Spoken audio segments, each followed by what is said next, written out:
അമ്മമാരുടെ ആരോഗ്യത്തെക്കുറിച്ചും അതുപോലെ കുഞ്ഞുങ്ങളുടെ കുഞ്ഞു കുഞ്ഞു കാര്യങ്ങളെക്കുറിച്ചൊക്കെ ഒരുപാട് പേർക്ക് പല ഡൗട്ടുകളും ഉണ്ടാവും. കുഞ്ഞുങ്ങളെ കുളിപ്പിക്കുന്നത് എങ്ങനെയാണ്, അവരെങ്ങനെയൊക്കെ കെയർ ചെയ്യാം, അതുപോലെ അമ്മമാരുടെ പരിചരണം എങ്ങനെയൊക്കെ വേണം എന്നുള്ള കാര്യങ്ങളൊക്കെ. അപ്പോൾ നമ്മൾ ഇന്ന് സംസാരിക്കാൻ പോകുന്നത് പ്രസവത്തെക്കുറിച്ചും അതുപോലെ കുഞ്ഞുങ്ങൾക്ക് വേണ്ട കാര്യങ്ങളെക്കുറിച്ചൊക്കെയാണ്. നമ്മുടെ കൂടെ ഇന്ന് ചേരുന്നത് ഡോക്ടർ ജുമാനാസ് ക്ലിനിക്കിലെ ഡോക്ടർ ജുമാനയാണ്. Welcome doctor. Thank you. Doctor അമ്മയാണ്, ഡോക്ടർ പ്ലസ് അമ്മ. അപ്പോൾ ഡോക്ടർ പ്രഗ്നൻസി ടൈമിലുള്ള അല്ലെങ്കിൽ അതിനുശേഷം ഡെലിവറി ടൈമിലുള്ള എക്സ്പീരിയൻസ് ഒക്കെ ഒന്ന് ഷെയർ ചെയ്യാൻ കഴിയുമോ? തീർച്ചയായിട്ടും. പ്രഗ്നൻസി നമ്മൾ എക്സ്പെക്റ്റ് ചെയ്യാൻ തുടങ്ങുമ്പോൾ തന്നെ ആക്ച്വലി നമ്മൾ എല്ലാവരുടെ അടുത്തും പറയുന്നത്, ഞാനും ചെയ്തിരുന്ന ഒരു കാര്യമാണ് ഫോളിക് ആസിഡ് ടാബ്ലറ്റ്സ് ഒക്കെ റെഗുലറായിട്ട് എടുക്കാം. നമുക്ക് മൾട്ടി വൈറ്റമിൻസ് വളരെ ഇമ്പോർട്ടൻ്റ് ആണ്. ബേബിയുടെ ഗ്രോത്തിന് ഫസ്റ്റ് 3 മന്ത് പ്രഗ്നൻസി ടൈമിൽ ന്യൂറൽ ട്യൂബ് ഡിഫക്റ്റ് എന്നൊക്കെ പറയും. കുട്ടിയുടെ ബ്രെയിൻ ഗ്രോത്തിന് അതിനൊക്കെ വളരെയധികം ആവശ്യമായിട്ടുള്ള ഒന്നാണ് ഈ ഫോളിക് ആസിഡ് എന്ന് പറയുന്നത്. സോ ഞാൻ പ്രഗ്നൻസി എക്സ്പെക്റ്റ് ചെയ്യാൻ പോകുന്നതിന് മുന്നേ തന്നെ ഞാനത് എടുത്തിരുന്നു. റെഗുലറായിട്ട് തന്നെ ഫോളിക് ആസിഡ് ടാബ്ലറ്റ്സ് എടുത്തിട്ടുണ്ടായിരുന്നു. പിന്നെ എൻ്റെ HB ലെവലും കാര്യങ്ങളൊക്കെ നോർമലാണോ അതൊക്കെ ചെക്ക് ചെയ്തിരുന്നത്. കാരണം ലേഡീസിൽ മോസ്റ്റ്ലി അനീമിയ എന്നുള്ളൊരു കണ്ടീഷൻ ഉണ്ടാവും അങ്ങനെ. അപ്പോൾ അതുകൊണ്ട് അത് ചെക്ക് ചെയ്ത് അതും ഒന്ന് നോർമലൈസ്ഡ് ആക്കി വെച്ചിട്ടുണ്ടായിരുന്നു. ഫുഡിലെ കാര്യങ്ങളിലൊക്കെയാണ് ശ്രദ്ധിച്ചിട്ടുണ്ടായിരുന്നത്.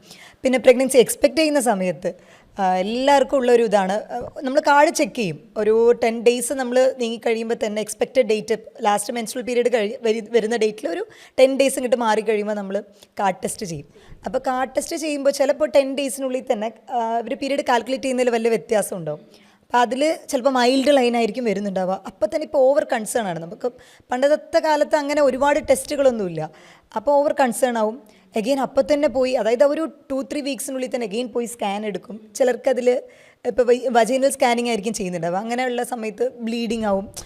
ടെൻസ്ഡാണ് അവർ കൂടുതലായിട്ട്.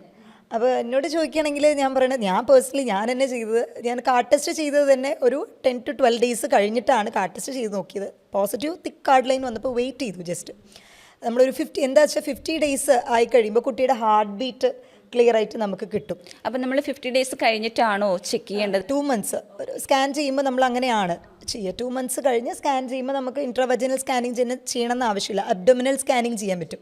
അപ്പോൾ എനിക്ക് ബേസിക്കലി ഒരു കൺസേൺ ഉണ്ടായിരുന്നു, വജൈനൽ സ്കാനിങ്ങിനേക്കാൾ കുറച്ചുകൂടി ഞാൻ കംഫർട്ടബിൾ ആ ഒരു ടൈമിൽ അബ്ഡോമിനൽ സ്കാൻ ചെയ്യണമെങ്കിൽ എനിക്ക് കുറച്ചുകൂടി കംഫർട്ടബിൾ ആയിരുന്നു. അപ്പോൾ അത് നമുക്ക് ഹാർട്ട് ബീറ്റ് ക്ലിയർ ആയിട്ട് കിട്ടണമെങ്കിൽ 50 ദിവസം 52 ദിവസം അത് വേണം. ചെക്ക് ചെയ്യുമ്പോൾ നമുക്ക് പ്രോപ്പറായിട്ട് കിട്ടുക കുട്ടിയുടെ ഹാർട്ട് ബീറ്റ്. മറ്റേത് അപ്പം പോകുമ്പോഴേക്കും ചെറിയൊരു എന്താ പറയുക സീഡിൻ്റെ ലെവലിലേ ഉണ്ടാവുള്ളൂ, ഹാർട്ട് ബീറ്റ് ഉണ്ടാവില്ല. 1 വീക്കിൽ തന്നെ പോയി ചെയ്യും. ഹാർട്ട് ബീറ്റ് ഇല്ലയെന്ന് അവർ പറയുമ്പോൾ നമുക്ക് ടെൻഷനാവും.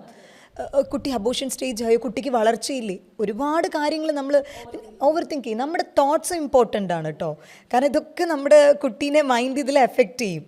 അപ്പം ബെറ്റർ എന്താ പറയുകയെന്ന് വെച്ചാൽ കുറച്ച് കാമായിട്ടിരിക്കുക. ഒരു 50 ഡേയ്സ് 2 മന്ത്സ് വെയിറ്റ് ചെയ്ത് കഴിഞ്ഞാൽ നമുക്ക് ഫോളിക് ആസിഡൊക്കെ റെഗുലറായിട്ട് എടുക്കണം. ഇപ്പോൾ ബ്ലീഡിങ് ഇഷ്യൂസ് ഒന്നും ഇല്ല എന്നുണ്ടെങ്കിൽ അങ്ങനെ വെയിറ്റ് ചെയ്യാം. ബെഡ് റെസ്റ്റ് അതൊക്കെ ആ ഒരു ടൈമിൽ ഇമ്പോർട്ടൻ്റ് ആണ്. കാരണം ഇപ്പോഴത്തെ ഒരു ഇതിൽ നമുക്ക് യൂട്രസും കാര്യങ്ങളൊക്കെ തന്നെ വീക്കാണ്. അപ്പോൾ ഫസ്റ്റ് 3 മന്ത് ഞാൻ അത് ഭയങ്കര ടേക്ക് കെയർ ചെയ്തിരുന്നു കേട്ടോ. എന്നുവെച്ചാൽ നടക്കുന്നതൊക്കെ തന്നെ ഭയങ്കര സ്ലോ ആയിട്ട്, ആദ്യമായിട്ട് പ്രഗ്നൻ്റ് ആവുള്ളൂ. അപ്പോൾ അതിൻ്റെ ഒരു ഇതുണ്ടായിരുന്നു. പിന്നെ ഹെവി വർക്ക് ലോഡ് അങ്ങനെയൊന്നും ചെയ്തിട്ടുണ്ടായിരുന്നില്ല. നോർമലായിട്ടുള്ളത് മാത്രമേ ഞാൻ ചെയ്തിട്ടുണ്ടായിരുന്നുള്ളൂ. കംപ്ലീറ്റ് റെസ്റ്റ് നമ്മൾ ചെയ്തിട്ടുണ്ടായിരുന്നു. അപ്പോൾ ഇതാണ് സ്കാനിങ് ചെയ്യുന്ന ടൈമിൽ ഫസ്റ്റ് ആ ഒരു സ്കാനിങ് ഉണ്ടാവും 50 ഡേയ്സിൽ. അതിനുശേഷം പിന്നെ എന്താ പറയുക NT സ്കാൻ എന്ന് പറയും, ന്യൂക്കൽ ട്രാൻസ്ലൂസൻസി, അതായത് കഴുത്തിൻ്റെ ബാക്കിലുള്ള തിക്നെസ് നോക്കാനായിട്ട് ഫസ്റ്റ് ട്രൈമസ്റ്റർ ആദ്യത്തെ 3 മാസം, മൂന്നാമത്തെ അതായത് 12 വീക്സ് കഴിയുമ്പോൾ ഒരു സ്കാനിങ്. അപ്പോൾ അതിലൊക്കെ നമുക്ക് കുട്ടിയുടെ നെയ്സൽ ബോൺ ഉണ്ടോ, മൂക്കുണ്ടോ, ഇതൊക്കെ നോക്കാൻ പറ്റും. സ്കാനിങ് ഒക്കെ വളരെ ഇമ്പോർട്ടൻ്റ് ആണ്. നമ്മളത് പറയുന്ന രീതിക്ക് അത് ചെയ്യുക വേണം. അപ്പോഴാണ് കുട്ടികൾക്ക് എന്തെങ്കിലും കോംപ്ലിക്കേഷൻ ഉണ്ടോ എന്ന് വരെ. ഫസ്റ്റ് സ്കാനിങ്ങിൽ കുട്ടികളുടെ കോംപ്ലിക്കേഷൻസ് അത് മനസ്സിലാവില്ല.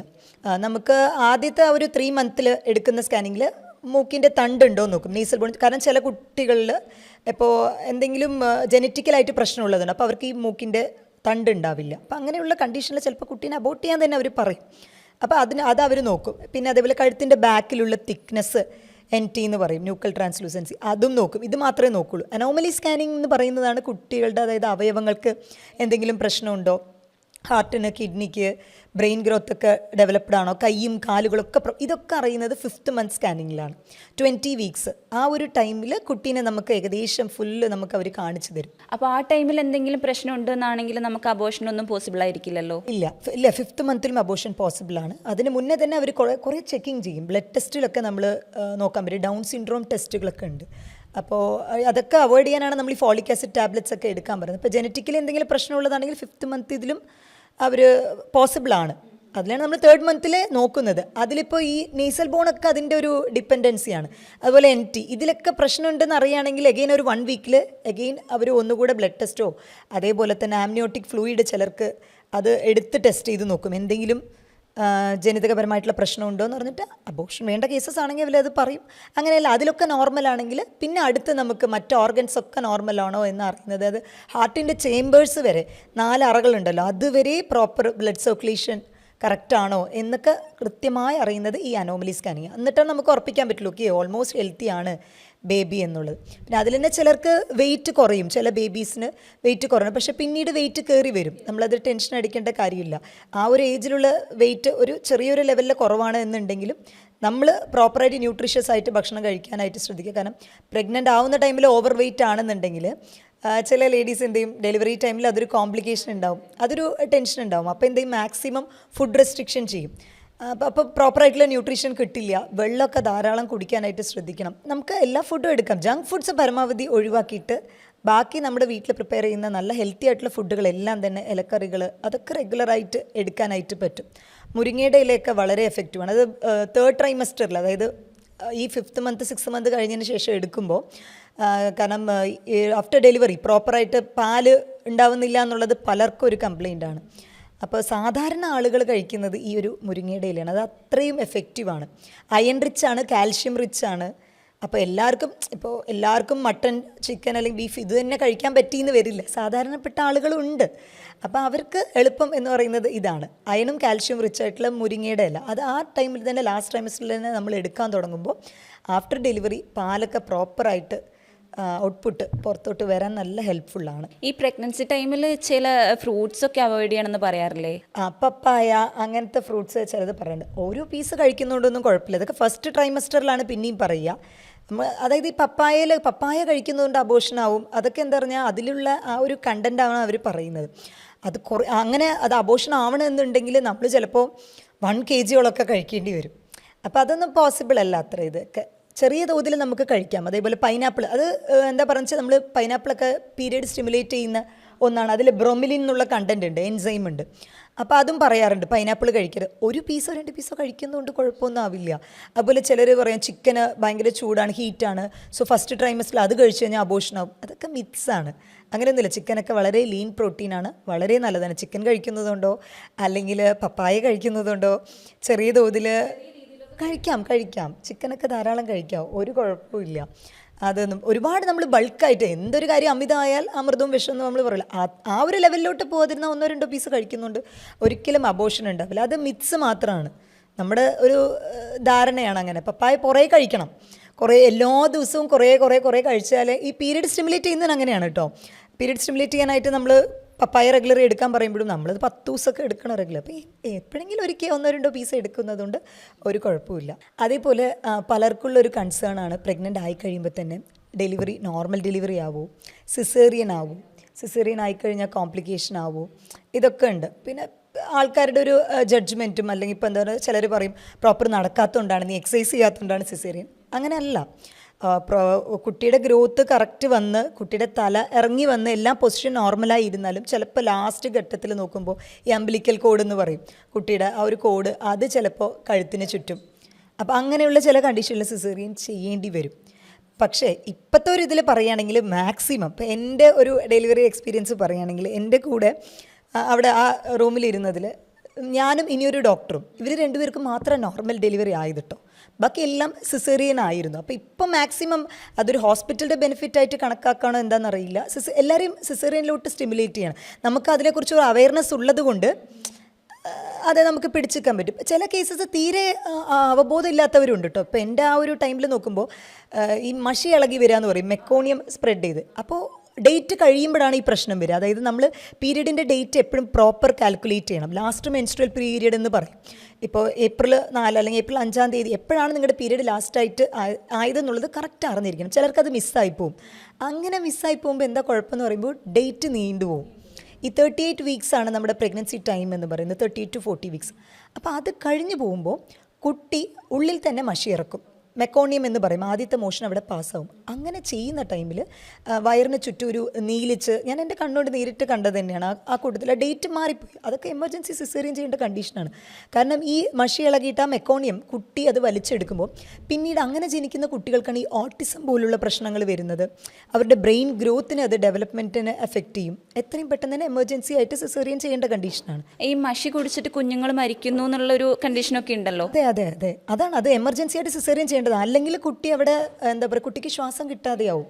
അതൊരു പോയ്സൺ പോലെയാണ്. അപ്പം അങ്ങനെയുള്ള കുഞ്ഞുങ്ങൾക്ക് അവർ പുറത്തേക്ക് വന്നു കഴിഞ്ഞാലും പിന്നത്തെ ജീവിതത്തിൽ അവർക്ക് ആസ്മ പോലെയുള്ള കണ്ടീഷനൊക്കെ ആസ്മ പോലുള്ള കണ്ടീഷൻ ഉണ്ടാവും. അത് മാത്രമല്ല അവർ അതൊക്കെ റിമൂവ് ചെയ്താലും ഇപ്പോൾ ലങ്സിൽ നിന്നൊക്കെ അവർ കംപ്ലീറ്റ് മാക്സിമം എടുത്ത് കളയും. അങ്ങനെ കളഞ്ഞാലും കുറച്ച് നേരമെങ്കിലും അവർക്ക് ഈ ബ്രെയിനിലോട്ട് പോകുന്ന ഓക്സിജൻ ഉണ്ടല്ലോ, അത് സ്റ്റക്ക് ആവാൻ സാധ്യതയുണ്ട്. അപ്പോൾ ആ ഒരു ചെറുപ്പത്തിൽ തന്നെ അങ്ങനെ ആകുമ്പോൾ അവരുടെ ഡെവലപ്മെൻറ്റ് കുറച്ച് ഡിലേ ആവാൻ സാധ്യതയുണ്ട് മറ്റു കുട്ടികളെ അപേക്ഷിച്ച്.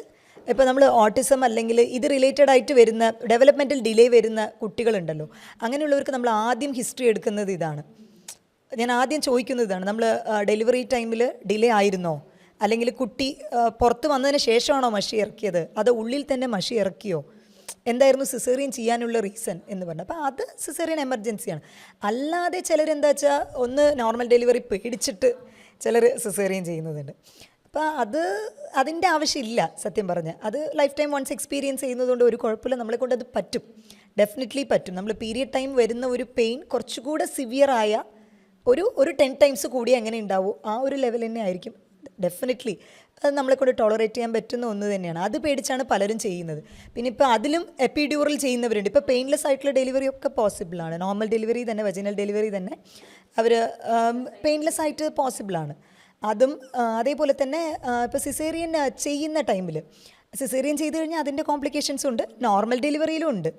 എല്ലാവരും പറയും നോർമൽ സുഖപ്രസവമായിരുന്നല്ലോ. സുഖപ്രസവം അത്ര അങ്ങോട്ട് സുഖമല്ല, അത് പണ്ടായിരുന്നു അത്ര അങ്ങോട്ട് സുഖം. ഒന്നാമത് ഇപ്പോൾ എപ്പിസോട്ടമിയൊക്കെ ചെയ്യുന്നത് കൊണ്ട് ആ സ്റ്റിച്ചും കാര്യങ്ങളും അതിൻ്റെ പെയിൻ തന്നെ ഉണ്ടാവും, ബുദ്ധിമുട്ടുണ്ടാവും. എന്നാലും മറ്റതിനെ അപേക്ഷിച്ച് ഈ ഒരു ബാക്ക് പെയിൻ ഒക്കെ വരുന്നത് വളരെ കുറവായിരിക്കും ഈ നോർമൽ ഡെലിവറി ആ ഒരു ഇതിൽ.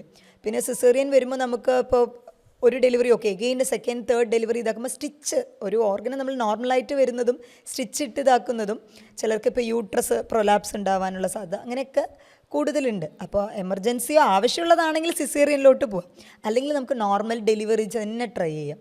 ഞാനൊക്കെ നോർമൽ ഡെലിവറി തന്നെ വേണമെന്ന് പറഞ്ഞ് പ്രോപ്പർ വർക്കൗട്ട് ചെയ്ത്, വർക്കൗട്ട് ഇൻ ദ സെൻസ് നമ്മൾ ലാസ്റ്റ് ട്രൈമസ്റ്ററിലൊക്കെ എല്ലാം കുനിഞ്ഞു നിവർന്നും എല്ലാ ജോലികളും ചെയ്ത് അങ്ങനെ പ്രോപ്പർ അത് ടേക്ക് കെയർ ചെയ്തിരുന്നു.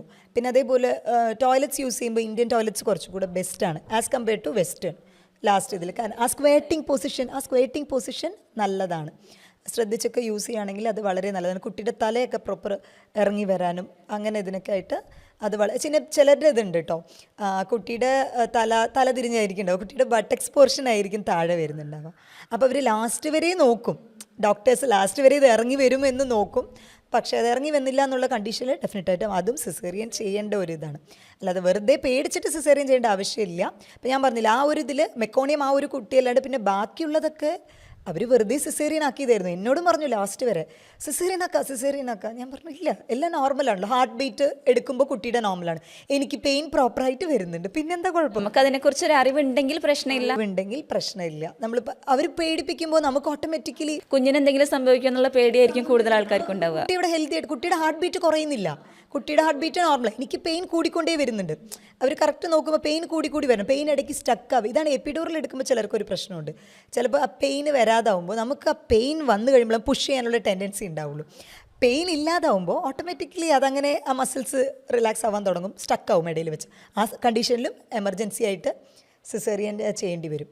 അപ്പോൾ അത് ഞാനൊരു എക്സ്പീരിയൻസ് ചെയ്ത ഒരു കാര്യമാണ്. അപ്പോൾ ഞാൻ കുറച്ച് നോളജ് ഉള്ളതുകൊണ്ട് നോർമൽ വജൈനൽ ഡെലിവറി ആയി. കാരണം ഇപ്പോൾ മാക്സിമം അത് ഹോസ്പിറ്റൽ ബെനിഫിറ്റ്സിൻ്റെ ഇത് എന്നുള്ള കാരണത്തിൽ സിസേറിയൻ ആക്കാണ് വെറുതെ തന്നെ അവർ. അപ്പോൾ എന്നോട് പറഞ്ഞിട്ടുണ്ടായിരുന്നു കേട്ടോ, ഡേറ്റിന് മുന്നേ തന്നെ കുട്ടിയുടെ തലയൊക്കെ ഇറങ്ങിയല്ലോ, ഡേറ്റ് ടൈം ഉണ്ട്, അപ്പം 2 വീക്സ് ബിഫോർ തന്നെ നമുക്ക് ഡേറ്റ് ഫിക്സ് ചെയ്യാം, സിസേറിയൻ ചെയ്യാം. ഞാൻ പറഞ്ഞു എന്തിനാ, അതിൻ്റെ ആവശ്യം എന്താ എന്നോട് ചോദിച്ചു. അല്ല പ്രത്യേകിച്ച് എനിക്കും കോംപ്ലിക്കേഷൻ ഇല്ല, കുട്ടിക്കും അല്ല എന്തിനാ വെയിറ്റ് ചെയ്യുന്നത്, കുട്ടിയൊക്കെ നോർമലാണല്ലോ, വെയിറ്റ് ഗെയിനായി, എന്തിനാ വെയിറ്റ് ചെയ്യുന്നത്, എടുക്കാമല്ലോ, അതിൻ്റെ ടൈം ആകുമ്പോൾ അത് വരുമല്ലോ, എന്തിനാ വെറുതെ അതിനെ ബുദ്ധിമുട്ടിക്കുന്നത്. അപ്പോൾ ഇത് സാധാരണ ആളുകൾക്ക് പറഞ്ഞ് ടെൻഷൻ അടിപ്പിക്കുമ്പോഴേ, അതെ, ഒരു സാധാരണക്കാരൻ ഇതിനെക്കുറിച്ച് അറിയില്ലെങ്കിൽ എന്തായാലും ഒരു ടെൻഷനാവും. കാരണം കുട്ടിയുടെ ആരോഗ്യം സിസേറിയൻ തന്നെ ഓപ്റ്റ് ചെയ്യും, അതിൻ്റെ ആവശ്യമില്ല. അതുപോലെ ഞാൻ പറഞ്ഞ മെക്കോണിയം ശ്രദ്ധിക്കണം, ലാസ്റ്റ് സ്റ്റേജിൽ അതുവരെ നോർമൽ ഡെലിവറി മതി പറഞ്ഞ് അങ്ങനെ വെയിറ്റ് ചെയ്ത് അങ്ങനെ ഒരു പൊട്ടത്തരവും ചെയ്യരുത്. അങ്ങനെ ചെയ്ത് കഴിയുമ്പോൾ അത് കുട്ടീനെ എഫക്റ്റ് കറക്റ്റായിട്ടുള്ള ടൈമിൽ കറക്റ്റായിട്ടുള്ള ഡിസിഷൻ എടുക്കാനായിട്ട് ശ്രദ്ധിക്കണം. ചിലർക്ക് വെള്ളം പെട്ടെന്ന് പൊട്ടിപ്പോകുന്ന കണ്ടീഷനുണ്ട്. അപ്പോൾ അങ്ങനെ വെള്ളം പോയി കഴിയുമ്പോൾ, അതായത് ആംനിയോട്ടിക് ഫ്ലൂയിഡ് ലീക്കായി പോവും, മെംബ്രെയിൻ റപ്ചറാവും. ഉള്ളിലെ കുട്ടീനെ കുഷ്യൻ പോലെ സൂക്ഷിക്കുന്ന ഒരു മെംബ്രെയിനാണ്. അത് റപ്ചറായി കഴിയുമ്പോൾ ഓട്ടോമാറ്റിക്കലി ബ്ലീഡിങ് കാര്യങ്ങളും വരാൻ തുടങ്ങും. കുട്ടിയുടെ ഇത് പിന്നെ അത് കഴിഞ്ഞ് കുറച്ച് ടൈമേ ഉണ്ടാവുള്ളൂ. ആ ടൈമിനുള്ള അമ്മയ്ക്ക് പെയിൻ വന്നില്ല എന്നുണ്ടെങ്കിലും സിസേറിയൻ ചെയ്യേണ്ടി വരും. ഇതല്ലാത്ത കുറേ കണ്ടീഷനിൽ ആവശ്യമില്ലാതെ ചെയ്യുന്നുണ്ട്. അത് നമുക്ക് ഒഴിവാക്കാൻ പറ്റുന്ന ഒരു കാര്യം തന്നെയാണ്. ഡോക്ടർ, അതുപോലെ തന്നെ പല അമ്മമാർക്കും ഉള്ള സംശയമാണ് തൻ്റെ കുഞ്ഞിന് ആവശ്യത്തിനുള്ള പാല് കിട്ടുന്നുണ്ടോ ഇല്ലയോ എന്നുള്ളത്. അതെങ്ങനെ ഒരു അമ്മയ്ക്ക് തിരിച്ചറിയാൻ കഴിയുക? അതെങ്ങനെ നമുക്ക് തിരിച്ചറിയാമെന്ന് വെച്ചാൽ, കുട്ടി ഫീഡ് ചെയ്ത് കഴിയുമ്പോൾ, അതായത് കുട്ടി നമ്മൾ പാല് കൊടുത്തതിന് ശേഷം കുട്ടി പ്രോപ്പറായിട്ട് ഉറങ്ങുന്നുണ്ടോ, കുട്ടി വയറ് ഫുള്ളായി കഴിഞ്ഞാൽ ഓട്ടോമാറ്റിക്കലി അത് എന്താ പറയുക, റിലീസ് ചെയ്യും, ഉറങ്ങാൻ നോക്കും. അതല്ല പിന്നെയും കുട്ടി ഇറിറ്റേറ്റഡ് ആണെന്നുണ്ടെങ്കിൽ അതൊരു സൈനാണ്. അതേപോലെ തന്നെ കുട്ടി പാല് പ്രോപ്പറായിട്ട് അതിൻ്റെ ആവശ്യത്തിന് എടുക്കുന്നുണ്ടോ എന്നുള്ളത് നമുക്ക് ഡയപ്പർ നോക്കിയിട്ട് നമുക്ക് തീരുമാനിക്കാൻ പറ്റും. പ്രോപ്പർ യൂറിനേറ്റ് ചെയ്യുന്നുണ്ടോ, യൂറിൻ്റെ ലെവൽ നമ്മളൊരു 4-5 ഡയപ്പറോ ചേഞ്ച് ചെയ്യുന്നുണ്ടോ, അല്ല ഡയപ്പർ ഒരു ഡയപ്പർ അങ്ങനെ ചേഞ്ച് ചെയ്യുന്നുള്ളൂ എന്നുണ്ടെങ്കിൽ, കാരണം ഈ നമ്മൾ മുലപ്പാലിൽ മാക്സിമം നോക്കുകയാണെങ്കിൽ 80%, 75-80% വെള്ളമാണുള്ളത്. അപ്പോൾ ഈ കുട്ടിയുടെ യൂറിൻ ഔട്ട്പുട്ട് നോക്കിയിട്ട് നമുക്ക് മനസ്സിലാക്കാനായിട്ട് പറ്റും. കുട്ടി ഉറങ്ങുന്നുണ്ടോ അതും നോക്കാൻ പറ്റും. കാരണം വയറ് നിറയുമ്പോൾ കുട്ടി ഓട്ടോമാറ്റിക്കലി ഉറങ്ങും. ഇതൊക്കെയാണ് ഹെൽത്തി സൈൻ. പിന്നെ വെയിറ്റ് ഗെയിൻ ഉണ്ടോ, വെയിറ്റ് ഗെയിൻ ആദ്യത്തെ 3 മാസം അങ്ങനെ ഒരുപാട് കിലോ കണക്കിൽ അങ്ങനെ കൂടിയൊന്നും വരില്ല. ചെറിയ തോതിലാണ് വെയിറ്റ് ഗെയിൻ വരിക. ആദ്യത്തെ 6 മാസത്തോളം അങ്ങനെ ചെറിയ തോതിലാണ്. അപ്പോൾ പ്രോപ്പർ വെയിറ്റ് ഗെയിൻ കുട്ടിക്കുണ്ടോ എന്നുള്ളത് നോക്കിക്കഴിഞ്ഞാൽ തന്നെ നമുക്ക് മനസ്സിലാവും. ഇത്രയും കാര്യങ്ങൾ തന്നെ ശ്രദ്ധിച്ചാൽ മതി. ഓവർ ഫീഡ് ചെയ്യുമ്പോഴും പ്രശ്നമാണ്. കുട്ടിയുടെ ചിലർക്ക് മൂക്ക് വടി വരും, അല്ലെങ്കിൽ അതങ്ങനെ പുളിച്ച് തേട്ടി കുട്ടികൾക്ക് വരും. അപ്പോൾ ചില അമ്മമാർക്ക് പാല് കുറവുള്ള കേസസും ഉണ്ട്, ചില അമ്മമാർക്ക് പാല് ഒരുപാട് കൂടി വരുന്ന കേസസും ഉണ്ട്. അപ്പോൾ കുറഞ്ഞു വരുന്നവർക്കൊക്കെ നമ്മൾ യൂഷ്വലി ഗലേഗ എന്നുള്ളൊരു ടിഞ്ചർ കൊടുക്കാറുണ്ട്. അത് വളരെയധികം എഫക്റ്റീവാണ്. അതുപോലെ ലാക് ഡീഫ്ലറേറ്റം എന്ന് പറഞ്ഞ് ഒരു മെഡിസിൻ കൊടുക്കാറുണ്ട്. അതും വളരെയധികം എഫക്റ്റീവാണ്. അത് പശുവിടെ ഇതിൽ നിന്നും പ്രിപ്പയർ ചെയ്യുന്നതാണ്, സ്കിംഡ് മിൽക്കിൽ നിന്ന് പ്രിപ്പയർ ചെയ്യുന്നതാണ്. അത് വളരെയധികം ഇഫക്റ്റീവായിട്ട് കാണാറുണ്ട്. പിന്നെ റിസിനസ് കമ്മ്യൂണിസ്റ്റ് എന്ന് പറയും, നമ്മൾ ഈ കമ്മ്യൂണിസ്റ്റ് പച്ചയിൽ നിന്നൊക്കെ പ്രിപ്പയർ ചെയ്യുന്നത്. അപ്പോൾ അതും ആക്ച്വലി എഫക്റ്റീവാണ്. പാലിൻ്റെ ആ ഒരു ഔട്ട്പുട്ട് കൂട്ടാനായിട്ട് വളരെ എഫക്റ്റീവാണ്. പിന്നെ ഉലുവ നല്ലതാണ് പാല് കുറവുള്ളവർക്ക്. കാരണം ഇപ്പോൾ ഒരുപാട് പേര് ഫോർമുല മിൽക്കിനൊക്കെ ഡിപ്പെൻഡ് ചെയ്തിട്ടാണല്ലോ ഇരിക്കുന്നത്. ചിലർക്ക് തീരെ ഉണ്ടാവില്ല. പിന്നെ അത് മെയിൻ എന്താണെന്ന് വെച്ചാൽ, സ്റ്റാർട്ടിങ്ങിൽ തന്നെ നമ്മൾ കൊളോസ്ട്രം എന്ന് പറയും, ആദ്യത്തെ പാല്, അത് വളരെയധികം ഇമ്പോർട്ടൻ്റ് ആണ് കുട്ടിക്ക് കൊടുക്കണം എന്നുള്ളത്. ആദ്യം നമ്മൾ തേൻ വയ്ക്കുക, അങ്ങനെയൊക്കെ ചില മിത്സ് ഉണ്ടല്ലോ. തേന് വയ്ക്കുക, അല്ലെങ്കിൽ പഞ്ചസാരയുടെ വെള്ളം, അല്ലെങ്കിൽ എന്തെങ്കിലും വെള്ളം നാവിലിടുക, അതൊന്നും ചെയ്യരുത്. ആക്ച്വലി ആ കുട്ടിക്ക് ആദ്യം എത്തേണ്ടത് അമ്മയുടെ പാൽ. അതും ആദ്യത്തെ ആ ഒരു ചുരക്കുന്ന മുലപ്പാൽ എന്ന് പറയുന്ന ഒരു യെല്ലോയിഷ് കളറായിരിക്കും. അത് ലൈഫ് ലോങ് കുട്ടിക്ക് കിട്ടേണ്ട എല്ലാ പ്രതിരോധശേഷിയും കൂടെ ഉള്ള ഒരു കണ്ടൻറ്റാണ്. അത് കുട്ടിക്ക് കിട്ടിയേ മതിയാവും, കൊളോസ്ട്രം എന്ന് പറയുന്നത്. അപ്പോൾ അത് പ്രോപ്പർ കിട്ടുന്നുണ്ടോ എന്ന് ശ്രദ്ധിക്കുക. അല്ലാതെ നമ്മൾ വെള്ളം, കുട്ടിക്ക് ദാഹം ഉണ്ടാവില്ല അങ്ങനെ വിചാരിക്കും കേട്ടോ. ചിലർ ഇപ്പോൾ ന്യൂ ബോൺ ബേബീസ് ആയിരിക്കും, ഇപ്പോൾ ആദ്യത്തെ 6 മാസം സ്ട്രിക്റ്റായിട്ട് കുട്ടിക്ക് മുലപ്പാൽ അതാണ് കൊടുക്കുക. ഇനി അതില്ല എന്നുള്ള ഒരു ഇതിൽ ഫോർമുല മിൽക്കിലോട്ട് പോവാം. അതല്ലാതെ വെയിലാണല്ലോ, കുട്ടിക്ക് ദാഹിക്കുമല്ലോ, ചില അമ്മമാരോ വയസ്സായവരങ്ങനെ ഉണ്ടാവും, നമ്മളെപ്പോലല്ലോ കുട്ടിക്ക് നാവ് വരലും പറഞ്ഞിട്ട് അവർ വെള്ളം കൊടുക്കും. ചെയ്യരുത്. കാരണം അത് ചിലപ്പോൾ എന്താ വെച്ചാൽ റെസ്പിറേറ്ററി കംപ്ലൈൻ്റ് ആയിട്ട് മാറും, അത് ലങ്സിലോട്ട് കയറാൻ ചാൻസ് ഉണ്ട്. കാരണം ഞാൻ പറഞ്ഞില്ല, ഈ മുലപ്പാലിൽ തന്നെ 80% വാട്ടറാണ് അതിലുള്ളത്. അപ്പോൾ അത് ഫ്രീക്വൻ്റ് ആയിട്ട് കുട്ടിക്ക് 8-12 പ്രാവശ്യം അത് ഫീഡ് ചെയ്താൽ തന്നെ ധാരാളം മതിയാവും. ഡോക്ടർ, അതുപോലെ തന്നെ കുഞ്ഞിന് നമ്മൾ മുലപ്പാൽ കൊടുത്തതിന് ശേഷം കുഞ്ഞിൻ്റെ ഗ്യാസ് പോകാൻ, ആ ഏമ്പക്കം പോകാൻ വേണ്ടിയിട്ട് നമുക്ക് ചെയ്യാൻ പറ്റുന്ന ശരിയായ മെത്തേഡ് എന്താണ്? നമ്മളത് ബർപ്പിംഗ് എന്നാ പറയുക. അതായത് കുട്ടീനെ നമ്മൾ പാല് കൊടുത്തതിന് ശേഷം എപ്പോഴും ഒന്ന് തോളിലോട്ട് ഇടും. അങ്ങനെ ഇടുന്ന ടൈമിൽ അവരുടെ വയറുണ്ടല്ലോ, കുഞ്ഞു വയറ് നമ്മുടെ ഈ ഷോൾഡറിൻ്റെ അവിടെ എത്തത്തക്ക രീതിയിൽ ഇങ്ങനെ വെക്കുക. എന്നിട്ട് ഒരു 3 തട്ട് ചെറിയ തോതിൽ ഇതാക്കുക. അപ്പോൾ സാധാരണഗതിയിൽ കുട്ടി വയറ് നിറഞ്ഞിട്ടുണ്ടെന്നുണ്ടെങ്കിൽ ചെറിയൊരു ഏമ്പക്കം വരും. ബർപ്പ് ചെയ്യാന്ന് പറയും നമ്മൾ, ചെറിയൊരു ഏമ്പക്കം വരും. എന്നിട്ട് കുട്ടീനെ കിടത്തുന്നതാണ് എപ്പോഴും നല്ലത്. അങ്ങനെ അല്ലാത്ത സിറ്റുവേഷനിൽ കുട്ടികൾക്ക് പിന്നെ പൊളിച്ചു തേട്ടൽ പോലെ അങ്ങനെ വരിക, ചിലപ്പോൾ മൂക്കിലൂടെ പാലിതായിട്ട് വരും, ചുമ പെട്ടെന്ന് വരും, അങ്ങനത്തെ ഇഷ്യൂസ് ഉണ്ടാകും. അപ്പോൾ എപ്പോഴും ഓരോ ഫീഡിങ്ങിന് ശേഷവും ശ്രദ്ധിക്കുക. 6 മാസം വരെ ഞാനത് ശ്രദ്ധിച്ചിരുന്നു എൻ്റെ കുട്ടികൾക്കും. നിങ്ങളും അത് മാക്സിമം ശ്രദ്ധിക്കുക. 6 മാസം വരെ കുട്ടികൾക്ക് ഫീഡ് ചെയ്തതിന് ശേഷം ബർപ്പ് ചെയ്തിട്ട് മാത്രമേ, ബർപ്പ് ചെയ്യുമ്പോൾ ചിലപ്പോൾ പിന്നെ വയറ് നിറഞ്ഞില്ലെങ്കിൽ കുട്ടിക്ക് ഏമ്പക്കം വരില്ല, ബർപ്പിങ് വരില്ല, അത് ശ്രദ്ധിക്കണം. വയറ് ഫിൽഡ് ആണെന്നുണ്ടെങ്കിൽ ഒരു 3 കൊട്ട് കൊടുക്കുമ്പോഴേക്കും, വയറ് ചെറിയൊരു ഇതിൽ ഷോൾഡറിൽ വെച്ച് കഴിഞ്ഞാൽ ഒരു 3 തട്ട് കൊടുക്കുമ്പോഴേക്കും തന്നെ കുട്ടി ബർപ്പ് ചെയ്യും. ബർപ്പ് ചെയ്ത് കഴിഞ്ഞാൽ പിന്നെ ഓക്കെയാണ്, നമുക്ക് പിന്നെ കുട്ടീനെ കിടത്താം. അതാണ് നമ്മൾ ഗ്യാസ് കളയേണ്ട ഒരു രീതി എന്ന് പറയുന്നത്. പിന്നെ അതുപോലെ തൊട്ടിയിൽ കിടത്തുന്നവർ അത് ശ്രദ്ധിക്കണം. അത് നമ്മൾ എത്ര മാസം കഴിഞ്ഞതിന് ശേഷമാണ് തൊട്ടിൽ കിടത്തുന്നത്? നമ്മൾ ഉടനെ തന്നെ തൊട്ടിയിൽ കിടത്തുന്നവരൊക്കെ ഉണ്ട്. പക്ഷേ ഏറ്റവും നല്ലത് അമ്മയുടെ കൂടെ അമ്മയുടെ ചൂട് കിട്ടണം. ആ ഒരു ചൂട് എപ്പോഴും അങ്ങനെ കിടത്തുന്നത് നല്ലത്. അത് മാത്രമല്ല, ഇപ്പോൾ തൊട്ടിയിൽ കിടക്കുമ്പോൾ നമ്മുടെ കയ്യിൽ നിന്ന് അകന്നുമല്ലോ. എപ്പോഴെപ്പോഴും നമ്മൾ തൊട്ടീനെ പോയി നോക്കാമെന്നുള്ളത് പോസിബിൾ ആയിരിക്കില്ല, ചിലപ്പോൾ അമ്മമാർ ഓർക്കും. പക്ഷേ ഇത് അങ്ങനെയല്ല. ഇപ്പോൾ കുട്ടി ഇപ്പോൾ ഇടയ്ക്ക് പാല് കൊടുക്കാൻ എണീക്കുന്നത് മാത്രമല്ല, കുട്ടിക്ക് എന്തെങ്കിലും ഒരു ഡിസ്ട്രെസ് വന്നു ഉറക്കത്തിൽ തന്നെ. ഇപ്പോൾ ചില കുട്ടികൾക്ക് റീഗർജിറ്റേഷൻ എന്ന് പറയും, ഇങ്ങനെ പുളിച്ച് തേട്ടൽ ഇടയ്ക്കിടയ്ക്ക് വരുന്നതുണ്ടാവും. എന്തെങ്കിലും ഒരു കുട്ടിയുടെ ഡിസ്കംഫർട്ട് മനസ്സിലാക്കണമെന്നുണ്ടെങ്കിൽ കുട്ടി അടുത്ത് ബെഡിൽ നമ്മുടെ കൂടെ കിടത്തുന്നതാണ് ഏറ്റവും ബെസ്റ്റ്. രാവിലെ നേരമാണെങ്കിലും അങ്ങനെ പാല് കൊടുത്ത ഉടനെ അങ്ങനെ കിടത്തരുത്. കാരണം അങ്ങനെയൊക്കെ ഒരുപാട് നമ്മൾ ന്യൂസ് കേട്ടിട്ടുള്ളതാണ്.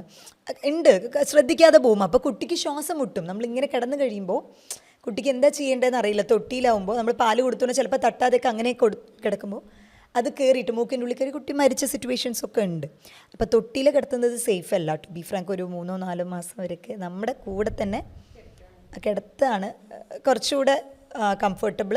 അതാണ് കുട്ടിക്ക് നല്ലത്, അമ്മയ്ക്ക് നല്ലത്. നമുക്കും പെട്ടെന്ന് മനസ്സിലാവും. നമ്മുടെ അടുത്തുള്ള ആൾ പെട്ടെന്ന് ഒരു ഡിസ്ട്രെസ് ആകുമ്പോൾ നമുക്ക് മനസ്സിലാവും. നമ്മൾ ഉണരും, കുട്ടീനെ ടേക്ക് കെയർ ചെയ്യാനും. അതാണ് അമ്മയുടെ ഒരു ചൂട് കിട്ടണം.